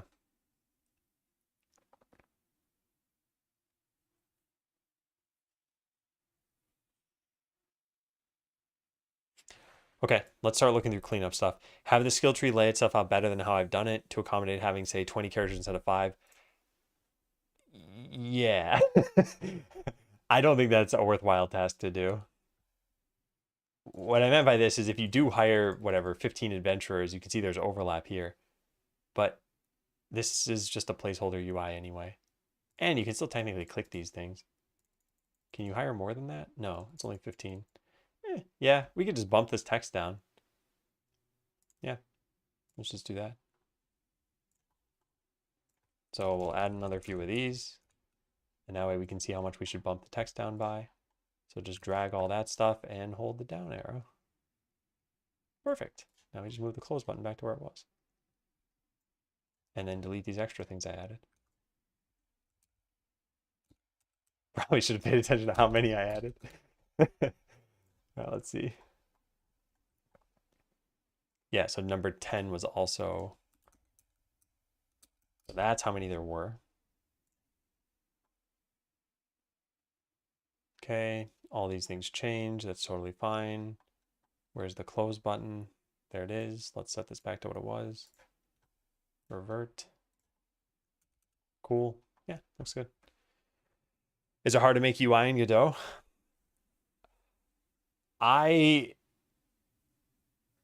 think it's okay for some things, and I think it's just like anything else with UI where you have to learn how they're done in Godot, how things are done there. So for example, I think one of the easiest ways is if you're using like HTML Flexbox or something. It's clear how things grow or how they shrink, how you center things, how you position things, like the direction that you want them to flow. And then in Godot, you get to it and you're like, how do I do any of that? And so there's something like HBox container, which can lay out a whole bunch of children in a row like this. And then you run into issues where you're like, okay, I want them to grow in a certain way. And you're like, I don't know how to do that anymore. So I'm still struggling a bit with it. But then I've never really tried making a final UI in Godot, and I'll have to do that eventually. So I don't think it's bad to get started at least. Yeah, so this is just change layout of skill tree. This just accommodates having up to 15 characters. It's not important. But now we mark it as done. Manifest class display name, so I'm not using the enum value. This is not important at all. But I guess almost none of this cleanup stuff is going to be important. And as long as I do it quickly, it doesn't really matter. Yeah. Where are these things? Adventurer class? Yeah, here they are. So we'd make an adventurer data or something. We're going to eventually do that. Yeah, I think this is just a task we save for later. Because right now, there's no such thing as a class. These are all the same character. And also, they're all one word. So the display name would just be the same as this. And that's what's showing already. So I think we can say this is fine. I think we should file this somewhere else though. So let's go find where we should file it. Backlog. Somewhere I have something about making content, right? Yes, add content. Add more adventurer classes. I guess part of this should be manifest display names for the adventurers. So that I'm not just using the enum name in, where am I doing that? Adventurer class. This? Yeah, here it is.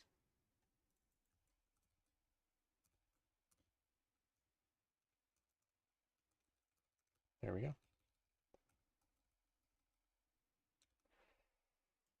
Okay, cool. Just cut that out.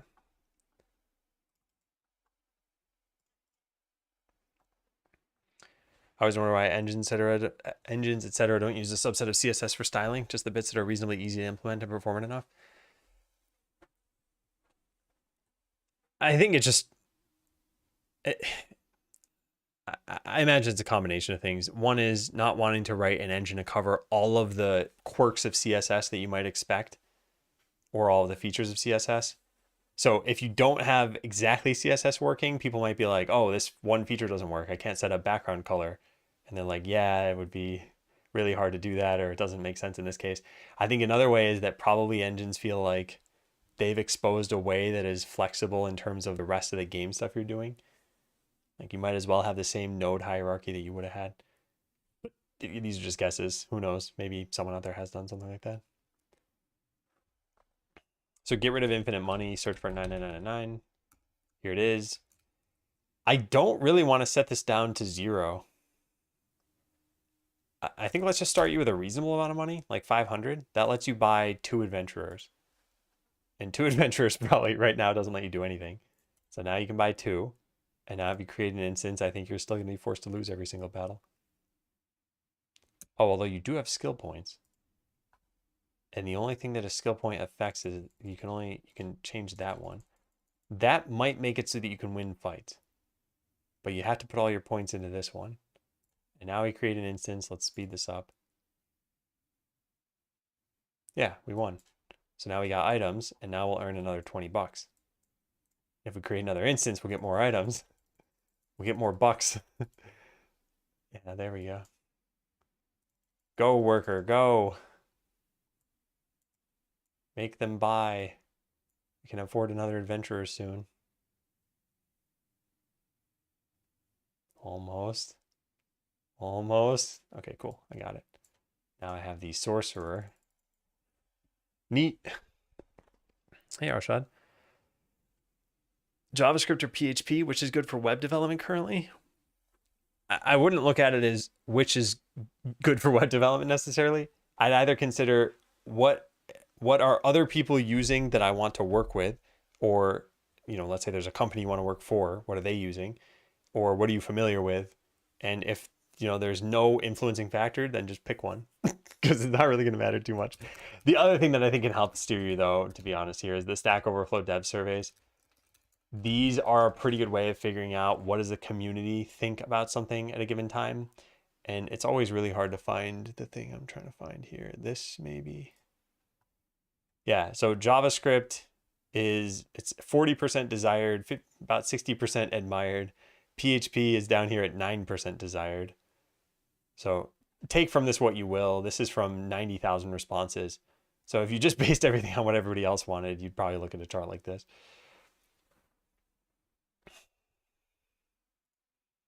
Isn't the node and scene model pretty close to HTML already? Both are trees. That part is, but they're very different how they treat nodes, and you need CSS to apply.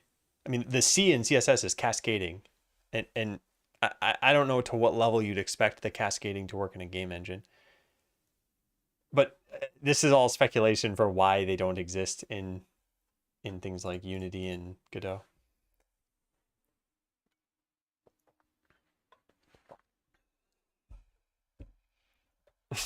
Seeing a lot of kappas in chat.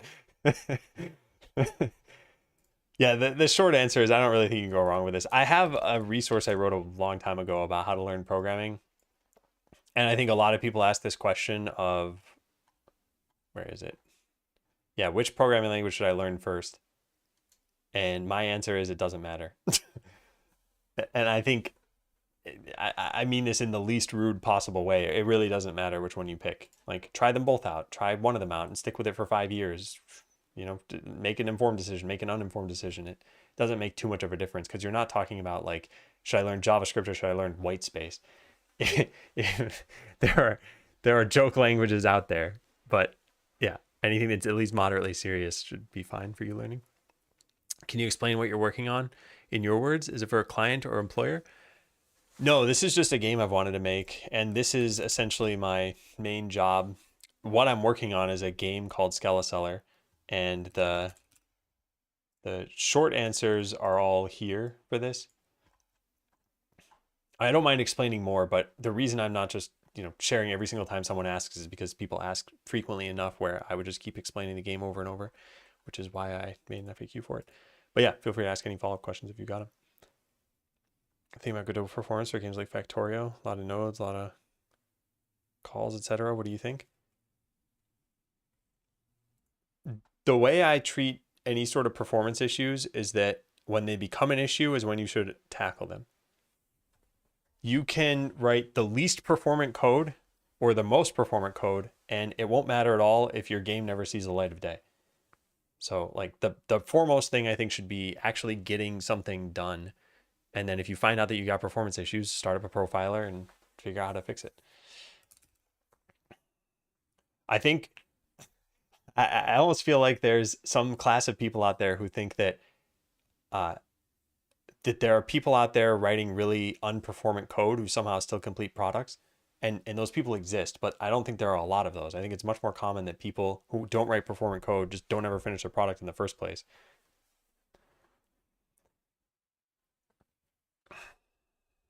And cool logo. Yeah, I really like it. I did not make it. It was Quickie Joe who made it. I think they're a very talented artist. Is React router lib dying? If so, what would you recommend as an alternative? I have not used React router in a very long time, but that's not an indication that it's dying. It's just I haven't been in the React ecosystem for a while. So back when I used it, it was fine. It was recommended. Now maybe it isn't.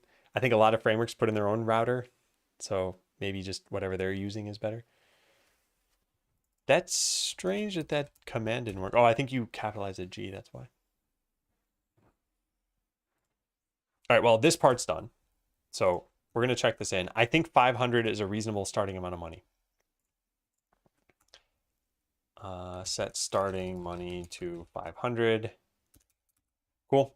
Use iClonable for any class where I added a clone function. Yeah. Talk about performance if someone's interested in this kind of game and its performance. Yeah, a game like Factorio, I feel like performance would certainly matter. It's like if you're making Pac-Man, it probably doesn't matter at all. I think any modern machine could handle a really poorly optimized Pac-Man.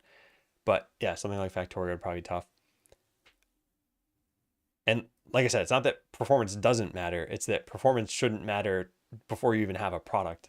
I feel like figure out what's going wrong before you start trying to fix things. And actually, the video I just did that I just launched today kind of talks about some of this stuff a little bit. What languages am I fluent with? I've got a lot of commands in chat, and one of them is the languages command. Also, maybe your code runs 100x slower than it could. That doesn't matter if you spend only 0.005% of the total runtime in that function. Yeah, there are a lot of caveats to performance. It could be that your code runs slower and never gets hit. It could be that your code runs slower and gets hit all the time, or that you're just doing things in an inefficient way. Generally, my practical advice is not just don't worry about it when it becomes a problem. It's learn how to write performant code in such a way that doesn't drastically slow you down as you're making it. It's like if you can analyze the time complexity of a function and you have a function that's O of n squared and you can come up with one that's O of n log n and it takes you roughly the same amount of time, then yeah, do it. But if it greatly complicates your code to do it, then don't do it. So I try to be practical about that. So I think iClonable is just to indicate that this thing has a clone function. And in that sense, it's probably worth it. I'm Turn a copy of the current object instance. Doesn't specify whether it forms a deep copy, shallow copy, or something in between. Nor does it require all property values be copied. Yeah, there's very little point in using this because I doubt I'll ever have an clonable somewhere, but if I do, might as well have it. Okay, so where did I write clone? Base ability. Technically sort of here, but not really. Battle stats component, health component. That's it. Okay, so 4 places. So a few of these should be very easy. We can say, how do you say something implements? Oh, wow. What? Did I write that somewhere? I might have written it in another file or something. All right, so now implement interface. Object iClonable.clone. Is that seriously how this has to look?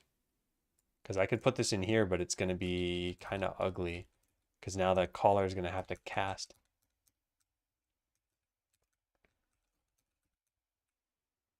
Make base ability sealed. A breaking change of this class is previously shipped.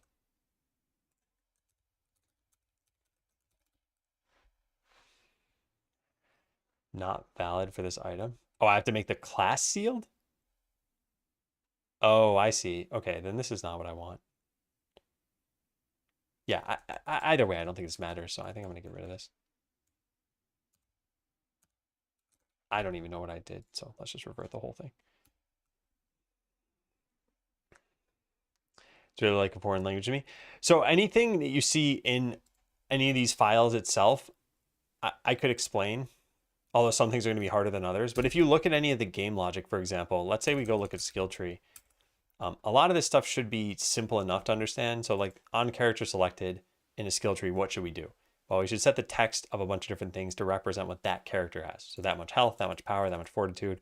We should probably also reflect how many skill points that character has. So like these things should just make sense even if you don't know coding. Then you get into some other things where you're like, okay, what's going on here, for example? And you can kind of tell by reading some of the context clues here. Like I have a skill containers thing, and I'm getting a bunch of nodes of a certain type. And you might not know why I'm doing this or what exactly this is doing, but yeah, that's generally it. And then that way I can get the skills inside of them and update their labels too. So something like this, where it's a lot of logic heavy stuff, I think should be pretty understandable. Then you run into things like maybe this that's less clear what it's doing or why. Although you even then still have some clues. Like, oh, this is probably creating an ability.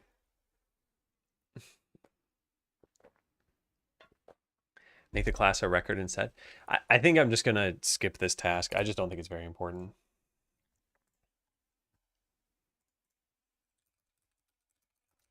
Update. This just isn't important for any reason right now. All right. Make validate all abilities into a test. Yeah, this one's pretty good.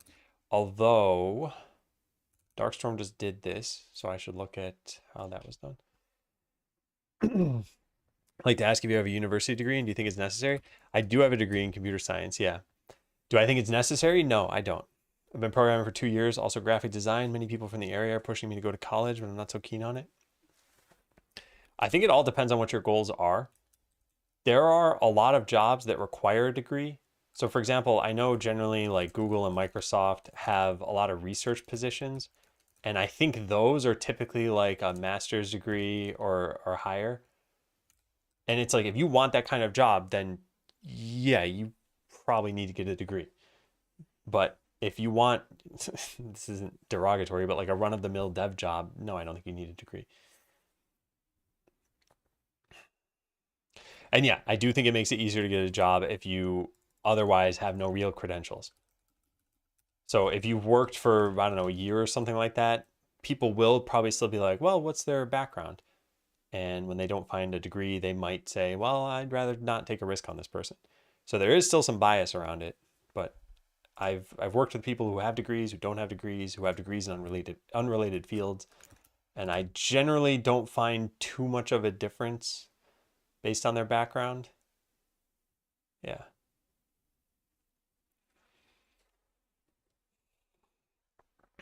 Yeah, I guess that's another thing. How much does a degree cost? How likely are you to enjoy that time or to learn from it? Do you need that structure in your life?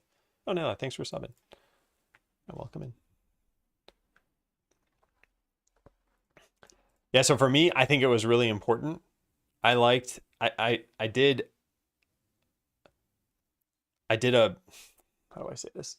Uh I did a degree in 1 year less than I should have. And 1 year before it should have ended, I was done with it. As in, like, I didn't want to do it anymore. So even that, I felt like, okay, I want to be out of school. I want to go get a job. Um, some people do not need that structure in order to learn. And if you're one of those people who doesn't need that structure, there are, I think, MIT and Harvard courses that are just free that you can go look up.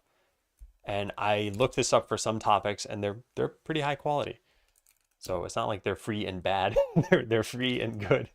So if you don't need the structure, maybe just go look into those.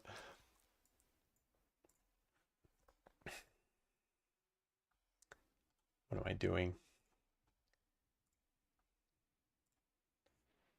This thing. We had a test here.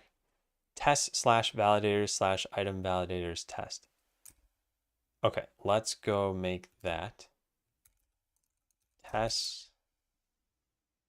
Is this going to cause an issue? Probably not. And then ability validator.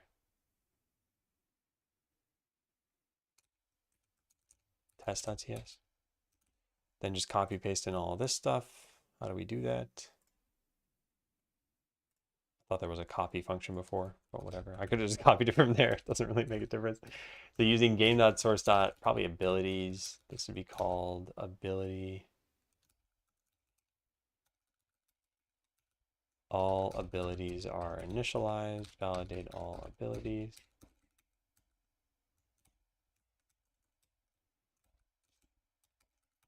Cool.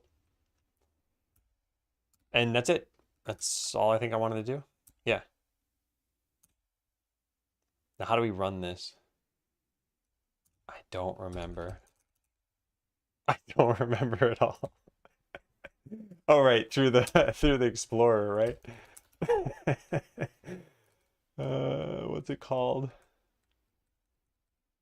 Test Explorer. There it is. Wow, that was something.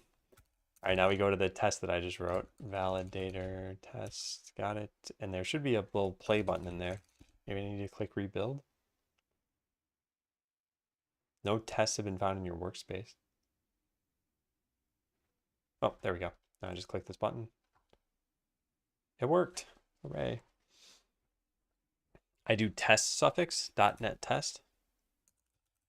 .NET test.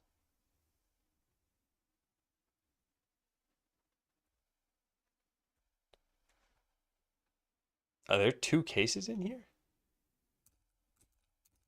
I know this will fail is supposed to fail, but are there two test cases?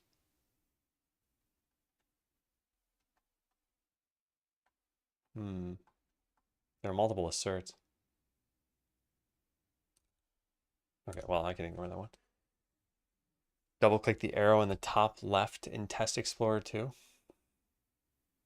This one? Oh, to expand all these? Okay, yeah. All right, I should probably write that in the README at some point. Hey, Moshiko.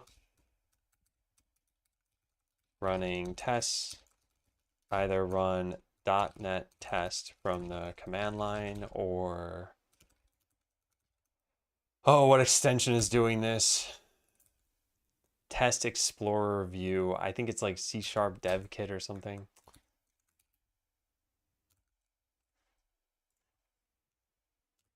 Or open the Test Explorer view in C# in VS Code. This comes from an extension. A bit higher.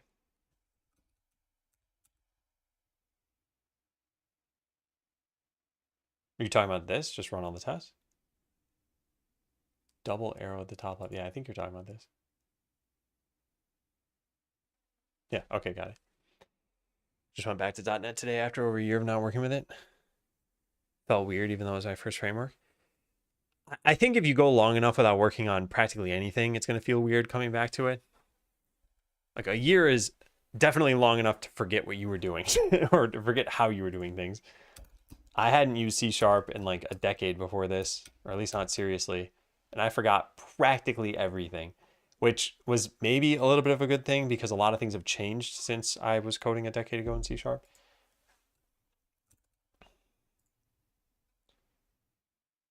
Oh, this changed a bunch of stuff. Oh man, I don't want to worry about this right now. Fine, let's undo this. That didn't work. How do I? Yes, there we go. Hey Spiro, how you doing? Make sure to use text to text to respond to me. Welcome in everybody. Yeah, it's just about time for a break. Haven't programmed in 3 years since starting my consulting career. I feel like getting back is super intimidating. I think just start small when you try again. If you were to jump into whatever you were doing 3 years ago, it might seem daunting, but you will get the hang of it again. I just don't think you'll have it in your memory to be able to do without any sort of reference at all. He's still paying Williams. Hey guys. Well, yeah, I think it's roughly break time. For those who are new to the stream, I will share a couple of things here. One is the game that I'm working on is called Skeleseller, and I'll show it really quickly here. But you run a town. This town has the concept of items that your skeletons go and restock and customers can buy, and you use the money to hire adventurers, and then they will fight in battles for you, and they'll earn more items for you. So that's a general game loop. I am going to take a quick break, and then when I come back, we'll spend another hour or so working on stuff. And that means it's game time. So you know what that means. Is it jump time? It's jump time. Yeah, so for anyone who did not get to play this earlier, feel free to type join now. You can join in.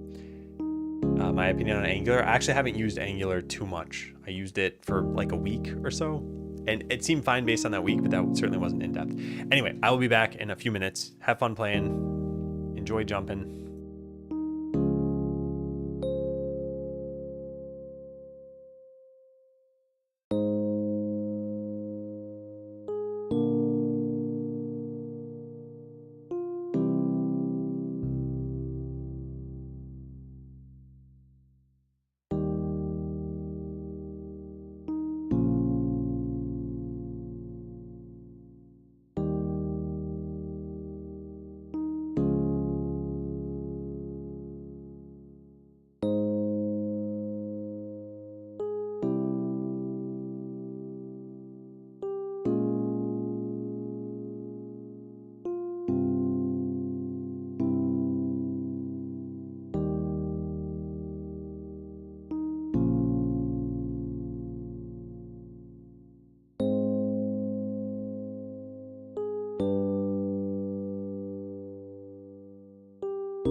All right, let's get back to it. You typed join, but you don't see yourself. If you jump, it should show you where you are. And you can always see where you are in the final screen too. So you see me jumping around over there. Let me turn off my camera so you can see. It's possible. Let me see what you typed. Maybe you.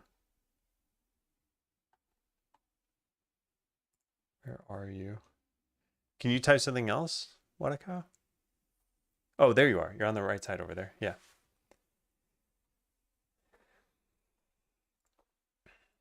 Which now I'm going to cover you up because I'm going to close the game. All right. Yes, I don't want to make all these changes. Get rid of that. Get rid of the... Oh, what happened? No. Oh my God, just revert the whole thing. Stupid. Stupid, stupid, stupid. All right, there we go. Good. Now close this. Yeah, so this is just add test. Add test for abilities. By the way, I don't know if Spiro actually said anything, but thanks again for the raid, Spiro. I took a weird time to take a break. Okay, that's done. Get rid of the assumption that the adventurer may not exist in the skill tree. Yeah, this is just annoying to code for everywhere. And there are a few pieces of this. Like, I'd like to save off some of their components too, especially their abilities component. In fact, what if we just had that? What would that do for us? Well, where do we use the adventurer? We use it to get a bunch of components.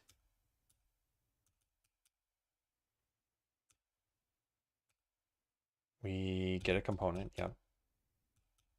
We get the component again, yep. Oh, this is needed to pass in the adventurer.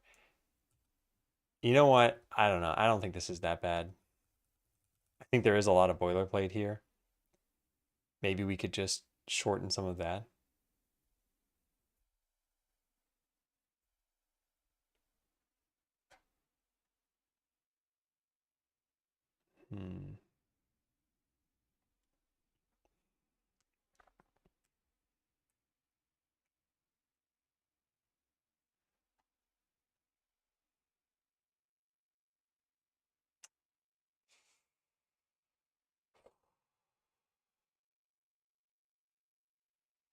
Yeah, none of these functions are bad individually. I just don't like this pattern of like get the adventurer, check if it's null, get a thing about the adventurer, and then do something with that. It's like all of this preamble just seems like it's overly verbose. But it really isn't that problematic, and I don't think I want to do anything about it right now. Yeah.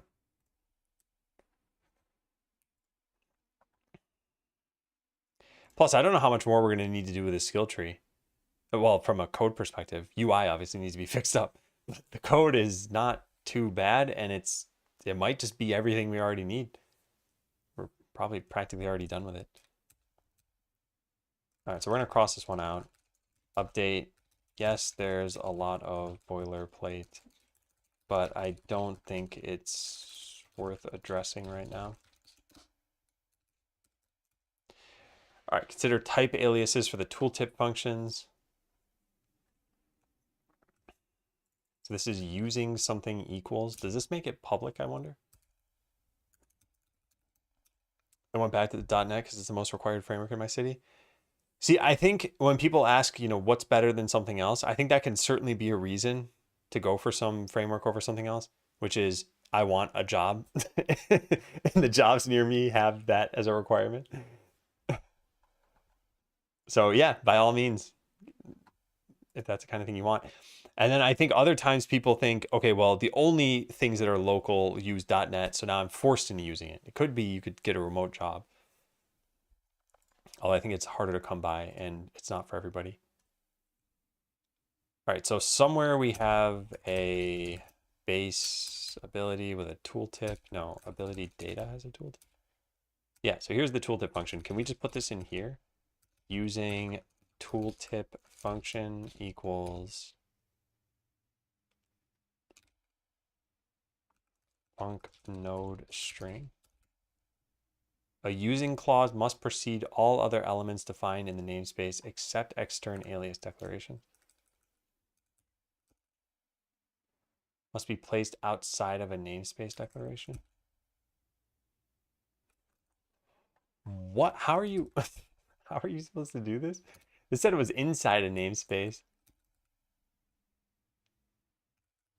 Outside of a namespace declaration. I mean, the way they had it was kind of like this.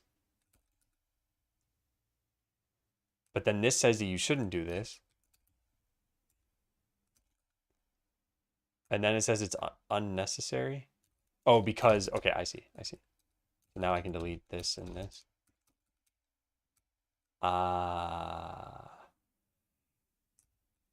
Okay, now can I get rid of this part too? Oh, I can. Okay. All right, that's all right, I suppose, but I kind of wanted to be able to export this, and I don't think you can do that. It does look weird, I agree. But yeah, it does look weird. Also, I guess this doesn't even really help too much. No result so far, kind of forced into, but I'm okay with that. Always good to get back to your roots. Yeah, plus the other thing is you could always, I mean, I know interviewing takes a lot of effort, but you could always be trying to study two things at once and try to interview at multiple different kinds of jobs. I think it is much harder with interviewing because typically you want to remember exactly what the job wants. And if you have two languages floating in your head, it can be tougher.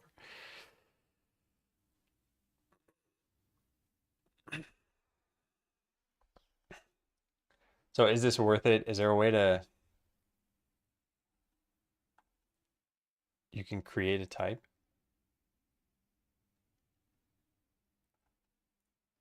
Yeah, I think the only way to really do this is with a using clause.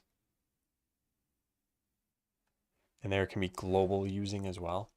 Does this complain at me if I do this? Using should be placed after all using namespace directives. I mean, it moved this for me. It's moving it automatically. Well, whatever. Yeah, I don't think I care about this. Let's just undo this. It's a very minor gain, even if I realize any gain here.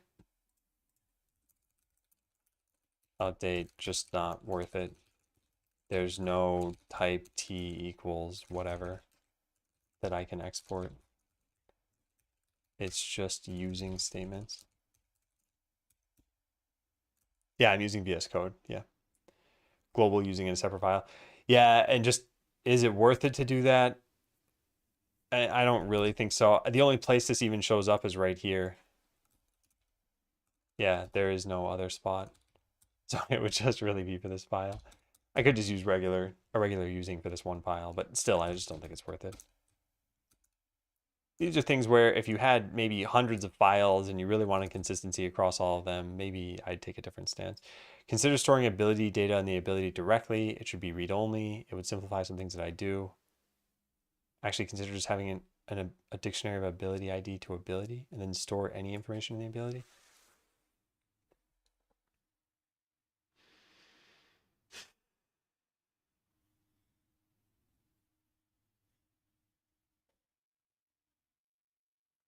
I don't see why an ability can't know its own name. I don't think that's a problem. What else is in ability data? We have a name. We have a type, which would probably be unnecessary at that point.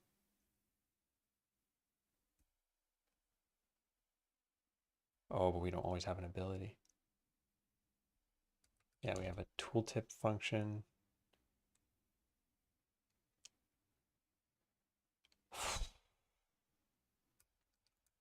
And we have the mods. Yeah. So what I was thinking of is, hey, Abby. Maybe she heard me saying ability. She thought I was talking about her. She's not going to show up here anyway. Anyway, base ability could store this information. we could store an ability data here, public ability data, ability data. We could do something like this. But is it worth doing that? We could just as easily make a public string name, which is just get it from the ability like that. Yeah, you know what? I think that's fine. Do we need anything else from here? No, I think that's probably about it. Okay, yeah, that alone I think can help. So now where can we replace things? Where do we get the display name? Passive ability data. So we get the passive ability, so we can just do this. Although I guess technically this should be called display name then, huh? Display name.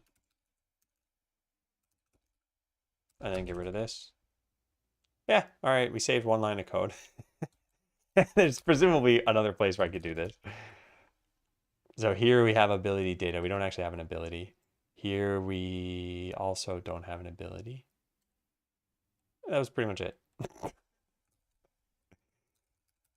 Yeah. Well,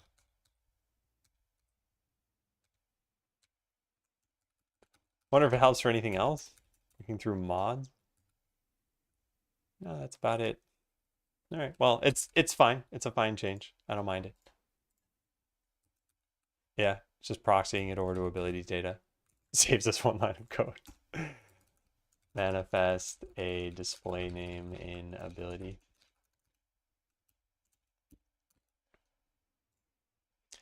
All right, disable skill buttons. I'm not going to do that.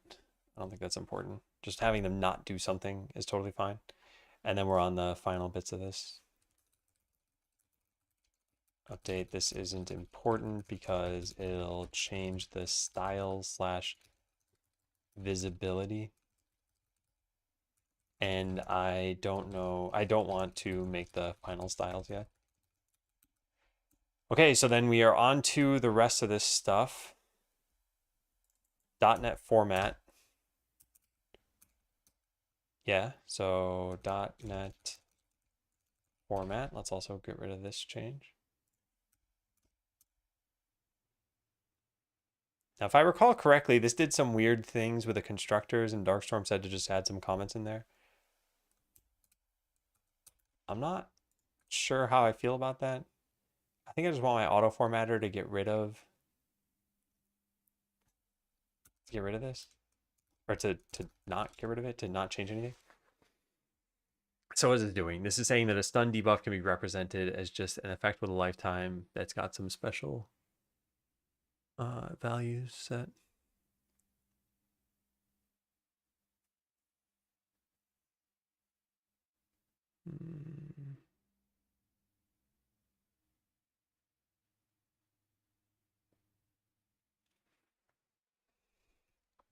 It's formatter conflicting with C# here. Yeah, but can I just fix the formatter? Just put a // dot and leave it alone.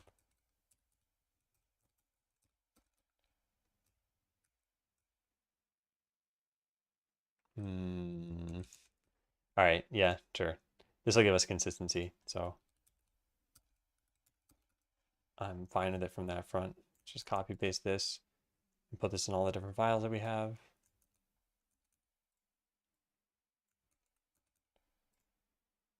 And then there are two changes. This one is removing the entity, which we don't use, so fine, get rid of it.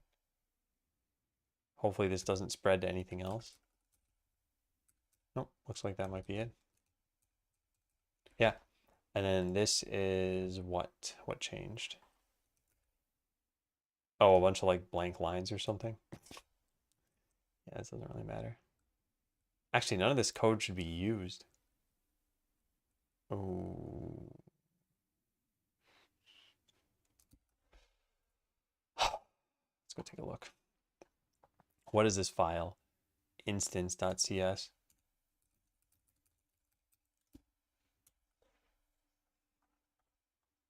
Oh, whoops. Okay, well, fine. I guess it exists. Probably didn't mean to do that. All right, run .NET format. Yeah, so if I run this again, it should change nothing. Let me stage all these changes so I can tell if it'll change anything. Hey, Gazella.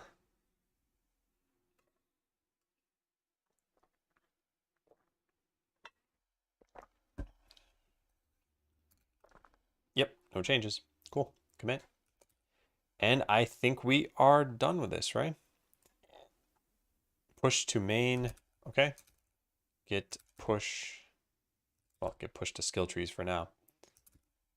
And then I can make a PR.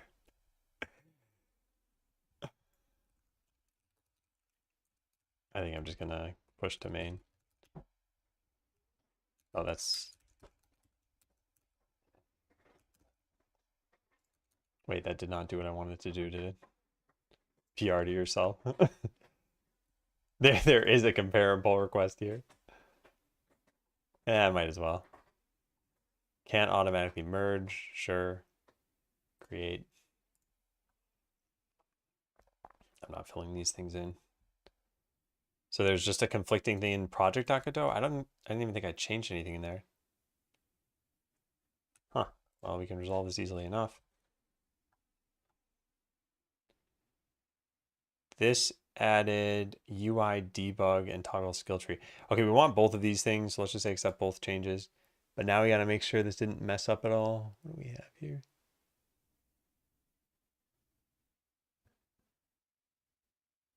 This did mess up.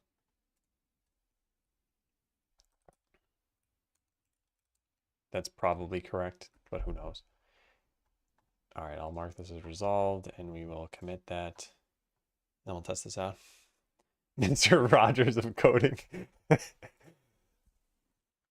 You know, I never watched Mr. Rogers. I still have a very high opinion of Mr. Rogers, despite never having seen the show, because he was on... There was some like televised court case, or he showed up at a public hearing or something like that, and he argued for why his show should be on television or should get funding or something. He just seemed like a very wholesome person. He was on Family Guy. I've seen some Family Guy, but I don't remember Mr. Rogers being on it. But it might have just been a cutaway gag or something. What was I going to do? I was going to check this out. Yeah. GHPR checkout 86. It was okay, yeah. As long as this runs, I think we're fine. And I just need to test, can you open up the debug menu and can you open the skill tree? Debug menu is broken. Skill tree is working. So what did I do? Oh, this doesn't have main rolled into it though. That's why, right? Right. Yeah, all I did is resolve a conflict. Okay, then I think we're good.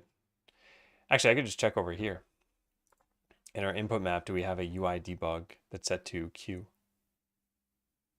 Nope.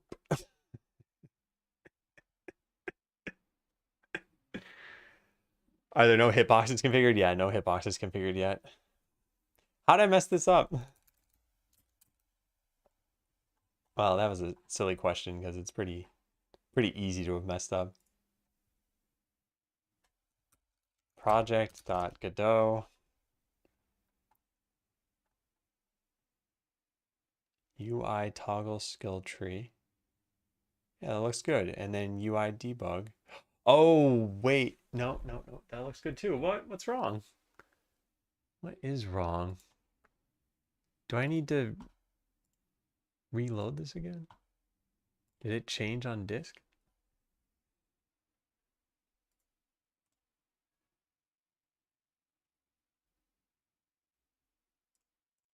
I wonder if it's still an issue. Oh, there it is. Okay, cool. That worked. Take care, Moshiko. Yeah. I think we're good now. All right, let's go merge that. What is this? What is this? What's this doing? Oh, that doesn't matter. Wait, does this matter? Invalid UID using text path instead. That, yeah, I was going to say, that probably causes this to happen where the UID gets updated. I'll just let that happen at some point, probably when I pull. All right, let's go merge this. Wow, fantastic code. And merge. Okay. So where are the tasks? Where are the tasks? Create skill trees should now be done. We have pushed, call, validate all items from a debug function in town. Oh yeah, that was the last thing we need to do. All right, so let's switch back to main. We need to delete that branch as well. Delete the skill trees branch. Yep. Call this from town, validate all. Let's do run debug functions and put both of these into there.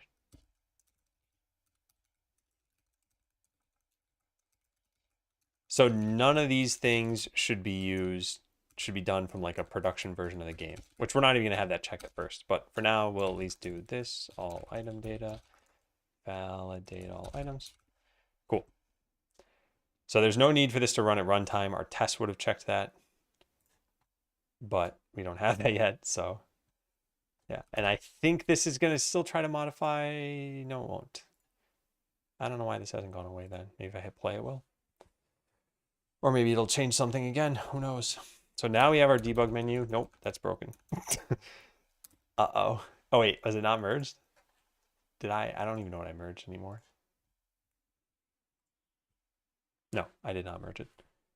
Yeah. I thought it was in main that whole time. How was UI debug? Oh, that was split into two different PRs, wasn't it? Okay. Yeah, that's why I was confused. All right, not a problem. Just was off base. So did I change anything? Is this still a problem? Yeah, I think we just needed to check this in. I don't know, fix warning about an incorrect Godot UID. Oh yeah, pushing the changes tomorrow was totally fine. I wasn't on the same page for a second. Consolidate debug functions.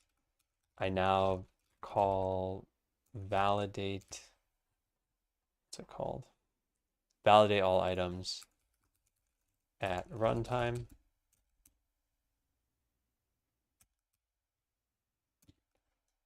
And I believe that's it. We have now closed out this issue. Close. And push. And then mark this done. Why couldn't I mark this done originally? Hi, Abby. Oh. I think Abby wants attention. You want to come up here? Come on up, Abby. Good girl. Good girl. Oh, no, don't step on the keyboard. Let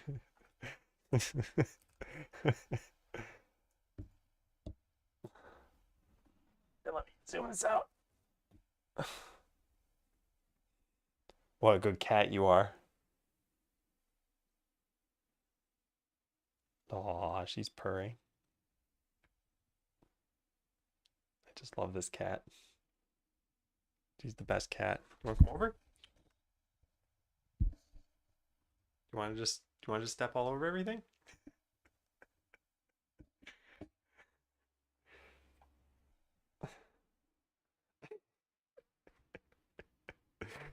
What a good cat. Okay. So what was left here? Why couldn't I just mark this as closed? Oh, because it was rolled into the yeah. I see. Oh, you're a noisy one. Oh. You want to close some PRs? She's like really messing with the microphone. I hope that's not super loud. I recognize that my voice is probably now much quieter.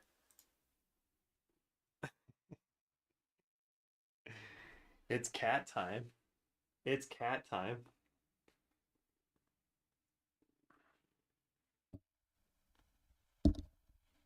All right, Abby, what do you think about Skeleseller? Just keep purring if you think it's going to be a great game. This is so relaxing. This is a waste of hundreds of people's time.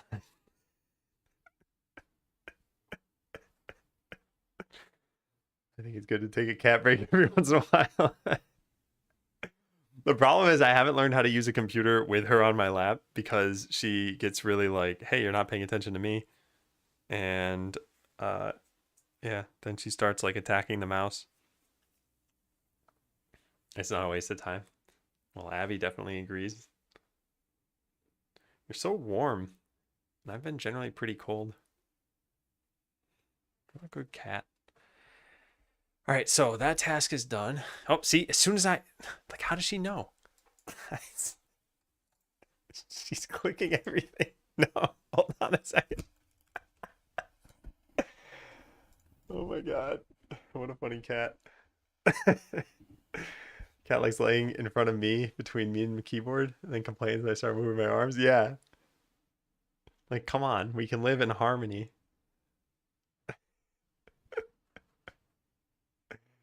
A good cat. We got her new cat toys that she goes bonkers for. And we ordered 9 of them because they last for like a month or so. And they sent a free toy alongside the 9 of them. So we'll have to see if she likes that one too. Okay, Abby, I would like to do some things. Will you let me? Good girl. All right, so then do this super fast. You're so adorable. You carry a water spray next to you? We haven't sprayed her.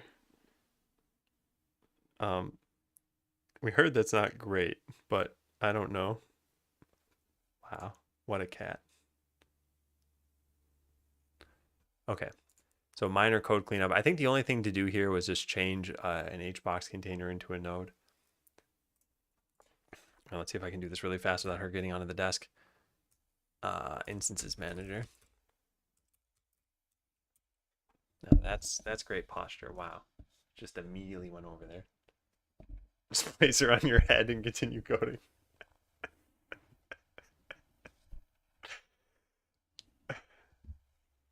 Okay, will you sit down? We're just going to change this to a node. It shouldn't affect anything, I think. And as long as this rebuilds, yeah, I think we should be good.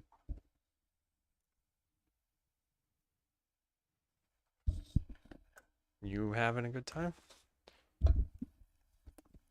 Sorry, if this happens for too much longer, I'll probably end up moving her.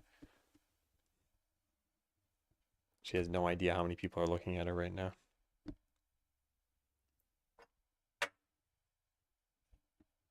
Okay, we good?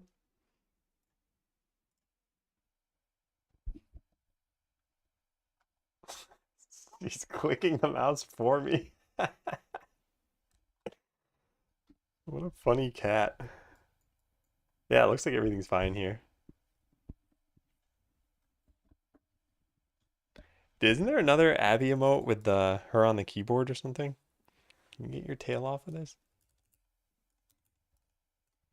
Well, no, I'm trying to tab over to your emote. There we go. There's the emote.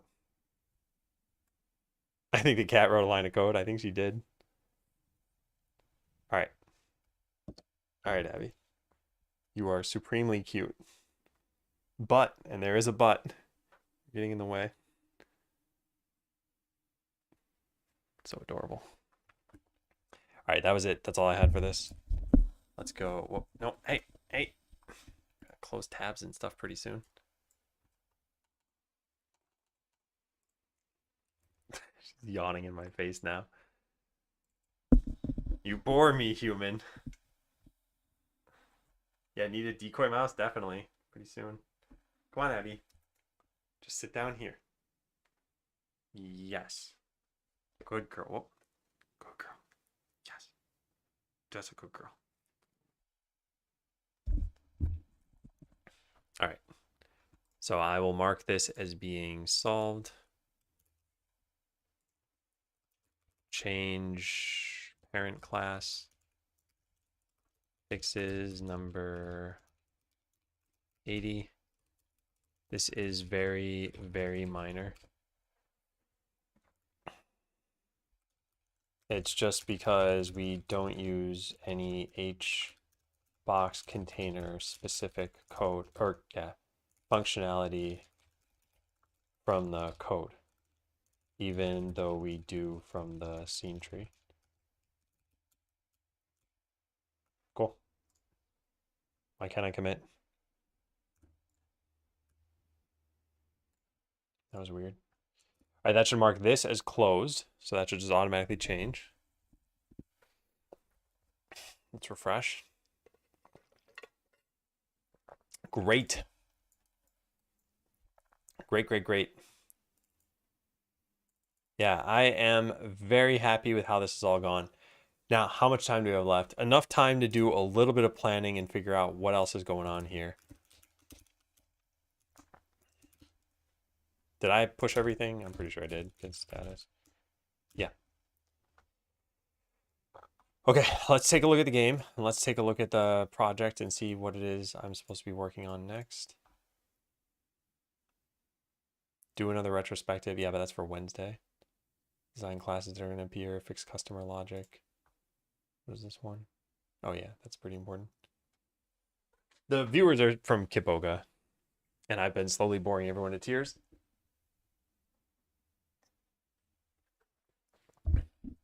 It's actually kind of bad when you look at it that way. I'm just bleeding out viewers. You know, I've been prioritizing my development over the stream content for quite a while now. I'd say for the last maybe month or two, and I've only been back for about 5 months.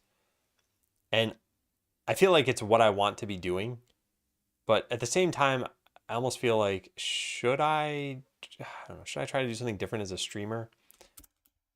And it's a very biased audience who's here now, because if you stuck around and you're actually listening to me right now, then you're at least somewhat interested in what I have to say, I guess. But yeah, all the people who left, it's like, what would I have had to do to keep them here? I think wear sunglasses, bait scammers.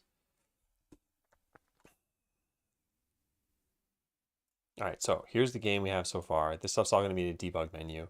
I'd love to fix the font stuff. I think that would be good.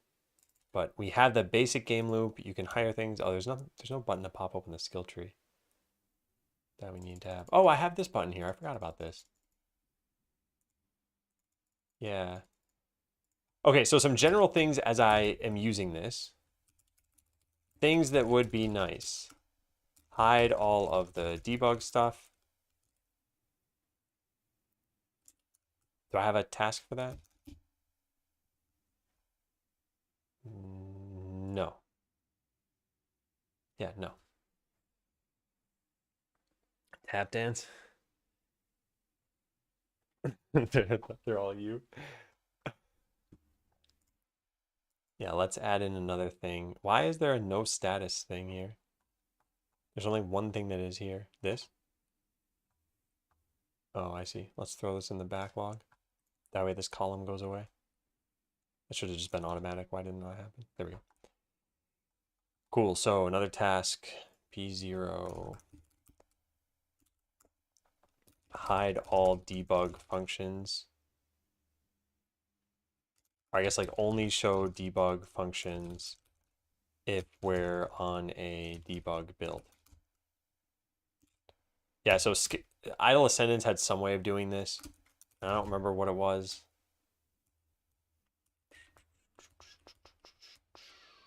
This os.hasFeatured debug.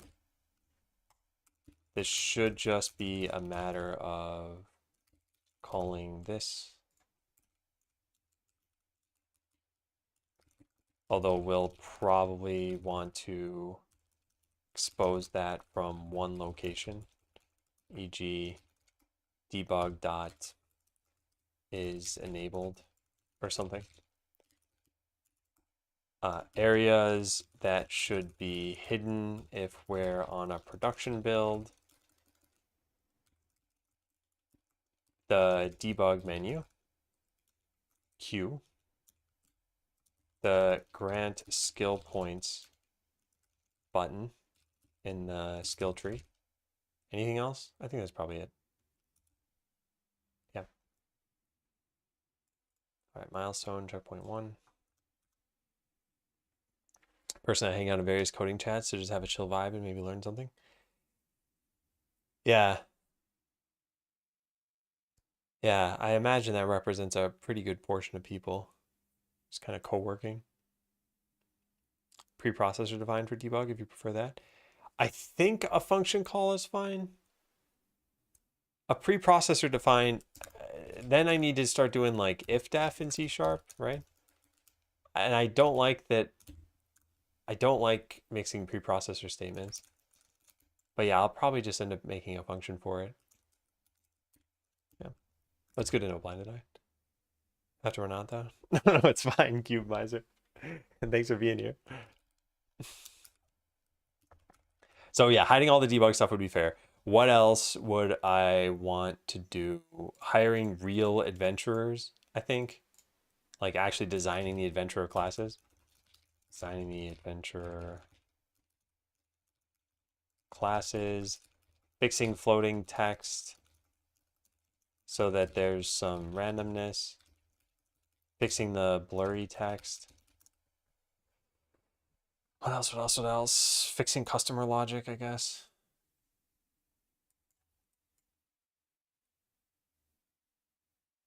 Is this?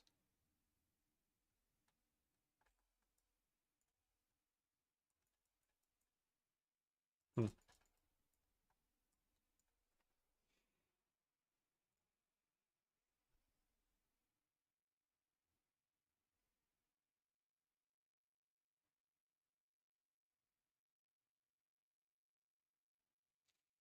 What else?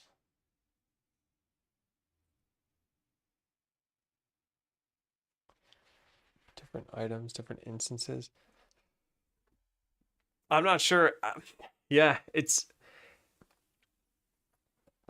I think it's tough because if I were to just put this in people's hands right now, it's really like a tech demo more than it is a game because there's no real purpose.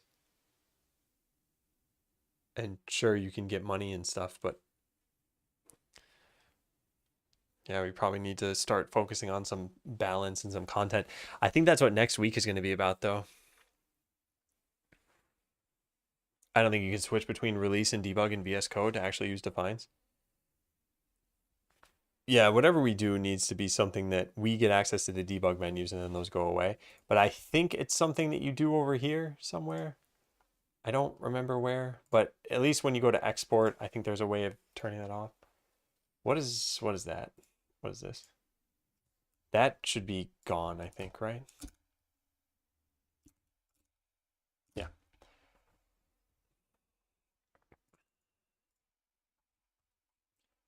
So what else do we have in checkpoint number 1? Can we filter by checkpoint? Not like that, we can't. I have no idea how you do this. How do you do this? There's some way to filter by checkpoint, I thought. I just don't remember how.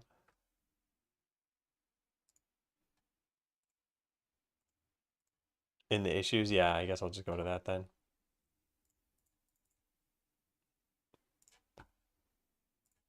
Okay, so here we go. We're 50% complete according to this. Yeah, some of these things aren't needed. This might be kind of cool, adding in a skeleton character. I don't know, I'll leave that there. So yeah, allow for choosing an instance group. This is not going to be checkpoint number 1 stuff, I think.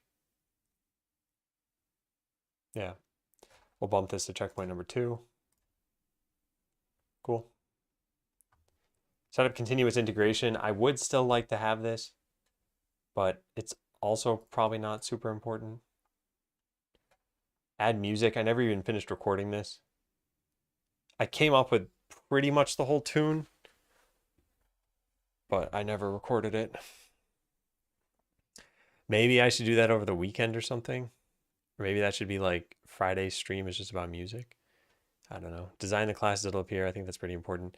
Godot specific testing, that's going to have to be a checkpoint 2 kind of thing. Release checkpoint number 1. This is figuring out how to export these builds. Feedback form. Web export thing has been fixed. Then, yep, add to my calendar to make a YouTube video. Yeah, these are pretty good things to have. Did they fix this? C# Godot web export. It's been broken. There is now a roadmap. What is this? They don't have a tracker issue or anything for that. I want to find out when they're going to support this. Exporting for the web. Cannot be exported. To use it, use Godot 3 instead. They don't link to an issue. There must be an issue on this. Godot issues SGH. C# web export. Should be fixed with C#.NET 8, I think. I don't think so. I think it's a Godot thing. You're saying it was fixed? I mean, they have right on their page here, though, that it's not fixed. I don't think it's working. And I had tested it, I want to say like a month ago. But I want to find the underlying issue so that we can look at that.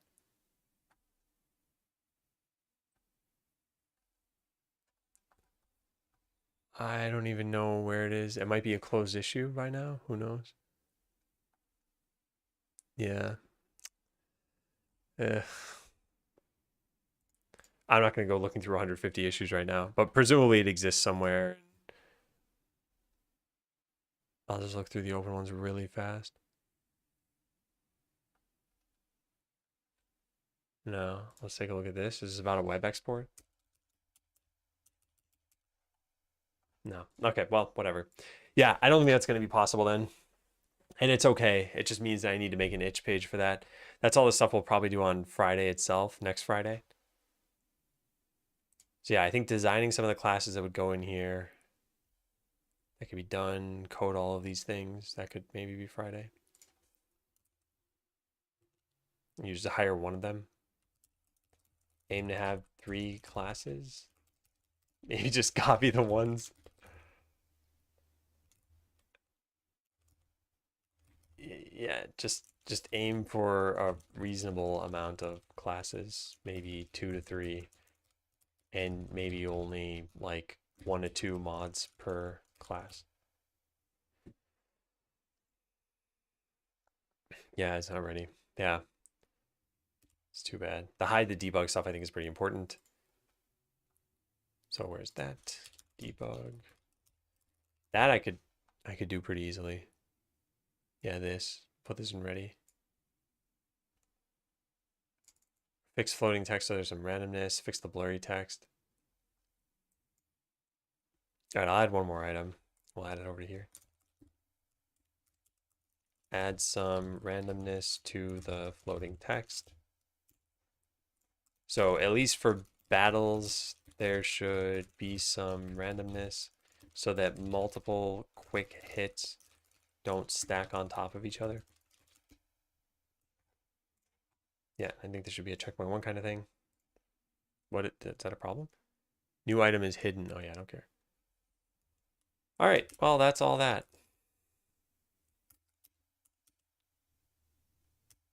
Yeah, now Friday we only have the morning stream.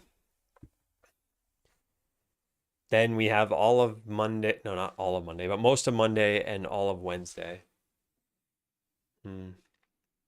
C# or C++ for game development? Whatever you're comfortable with. I don't think it makes too much of a difference.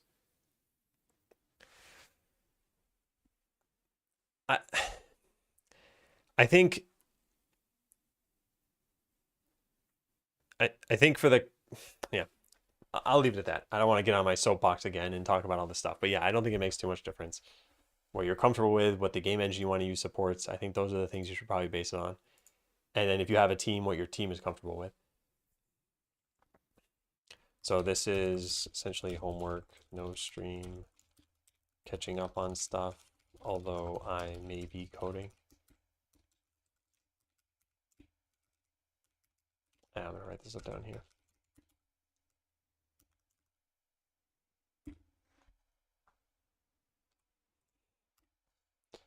So what do we end up doing? Worked on skill trees, I guess kind of like finished skill trees.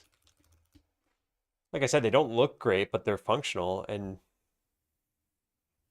yeah, that's all we really need.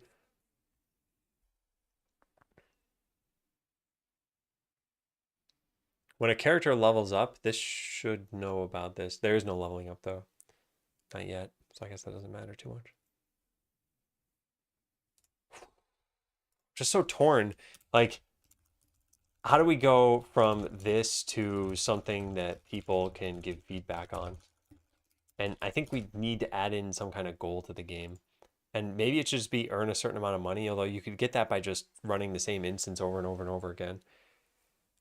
I feel like we need higher level instances and then upgrading your characters. And I feel like that would give you enough of a view into the game. I think there would have to be different instances and you would need a way to upgrade your characters. We could do that relatively easily with just some debug buttons. Does it have unlimited scaling? No, this was supposed to be a game that you are mostly there watching and managing somehow, and I haven't fully figured out how that's going to work yet, but I was thinking the max level would probably be like 20 or something. But yeah, I think we need this. So I think I got to write this down. We need there to be some content for this. Okay, so file any unfinished tasks for the next checkpoint. So what's important for checkpoint number 1 is have maybe 2 to 3 instances where the only difference is just raw stats. And then make the final instance be the boss instance. Have them drop different items too.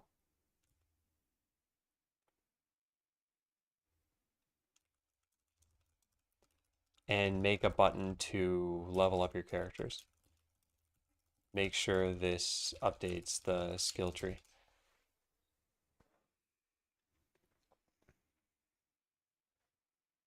Have you figured out your main gameplay loop yet?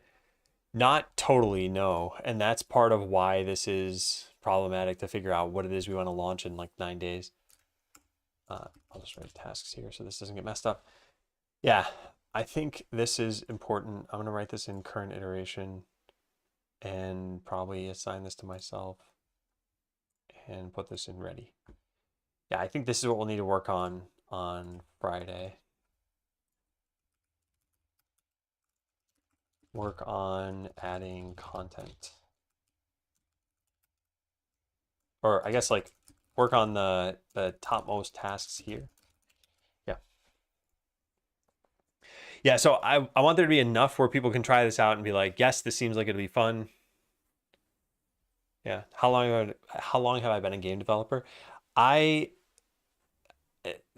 like the informal answer is as long as I've been a programmer for, and then you can take a look at that. Hey, Z-Wubs. And yeah, I did work on Botland. So welcome back. So a very long time. How long have I really been kind of seriously focusing on game dev? Maybe like, I don't know, like 10 years probably. Yeah. Yeah, Botland was discontinued, unfortunately. But those were the days. I still have so many Botland shirts.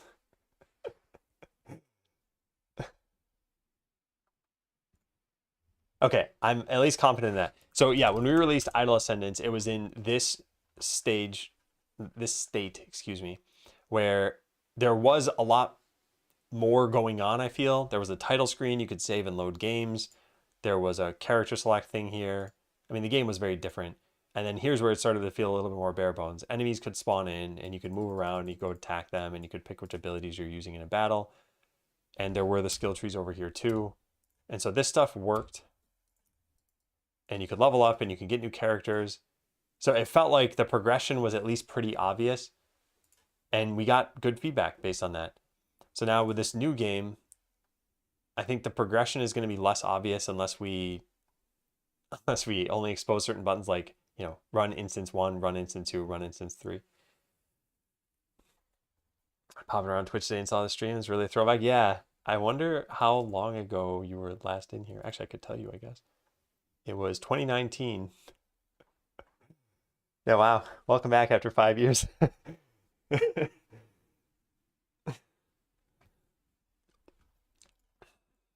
Yeah, it has been quite a long time. Well, we're still doing game dev, and at the end of next week, this should be downloadable, and we can get some feedback about it. Yeah, I think once we have some basic progression, I think this will feel a lot better. In fact, maybe when you beat an instance, you can get another worker or something. Maybe it'll just automatically upgrade the shop for you. That might not be too bad. And then just write a bunch of instructions in the game up at the top. Yeah, I'll do that. Yeah, I took a break for about 3 years. Well, break from Twitch. I went and worked at Google, and I came back about 5 months ago to streaming. So it's been a trip. I started up my YouTube channel again, except for this time I'm trying to be serious about it. I released a video almost every single week for at least a couple months. So I just launched one today. It's got very low views. Oh, am I wearing the same shirt as I was wearing in the 4.5 month update? Wow. Well, they were filmed weeks apart. That's bound to happen. As I think as part of release checkpoint 1, it's throw some text into the game to say, this is a very early prototype. The goal of this prototype is blah, blah, blah. Your goal is to beat the final instance. Yeah.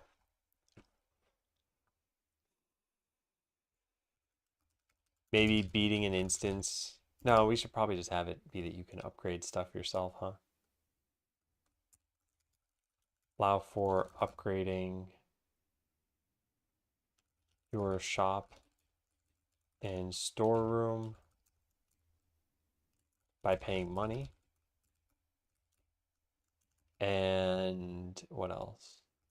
Allow for hiring more workers by paying money.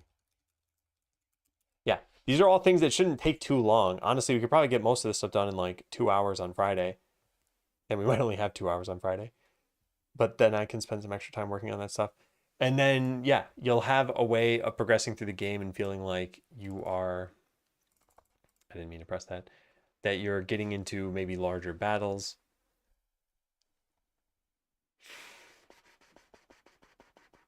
Maybe also just use different sprites for your different character classes.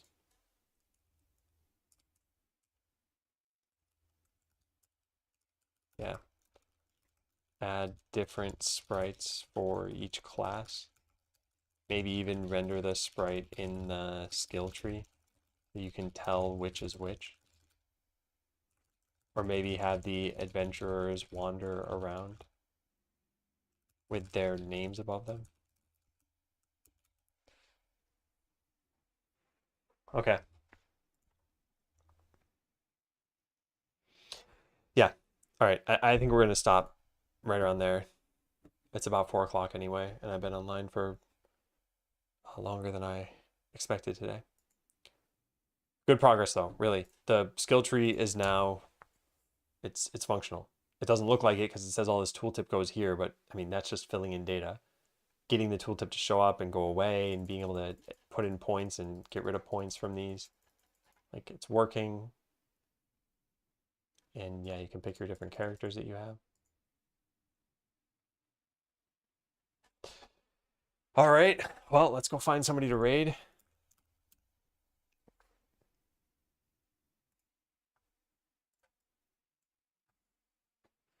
Yeah, cool, Z-Wubs. Yeah. I stream on Monday, Wednesday, and Friday, and normally it's all day for those days. But as of May 22nd, I'm going to be on a relatively long vacation. So it's a good thing you popped in when you did, so you're not like, wow, he was just on once and then he went away completely. All right. I'm going to do the usual, look through the entire list and find out who is streaming and hasn't been online forever and speaks English.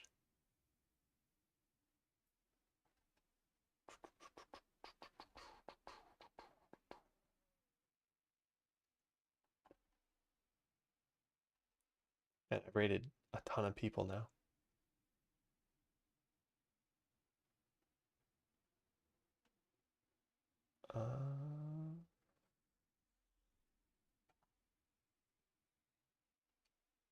Okay, yeah, this is taking too long. I should probably either write a tool for this or just stop trying to host or raid unique people. Okay, let's raid this person. Doesn't look like I've raided them before. Slash raid. No, I've messed this up in the past. Let me just go to their stream. All right. Well, thank you all for watching. I have just released a YouTube video today. If you are interested in checking it out, there's a link to it. And let me see. Yeah. Yeah, that's it. I'm sorry. I'm a little bit scatterbrained. There's a lot of stuff I got to do tonight still. I will not be streaming tomorrow. I'll be back on Friday. It'll just be for the morning. It's going to be a quick stream. We're going to still just work on getting content ready for the end of next week. But yeah, it's been a good day. I hope you've all enjoyed and hope to see you on Friday. Take care. See ya.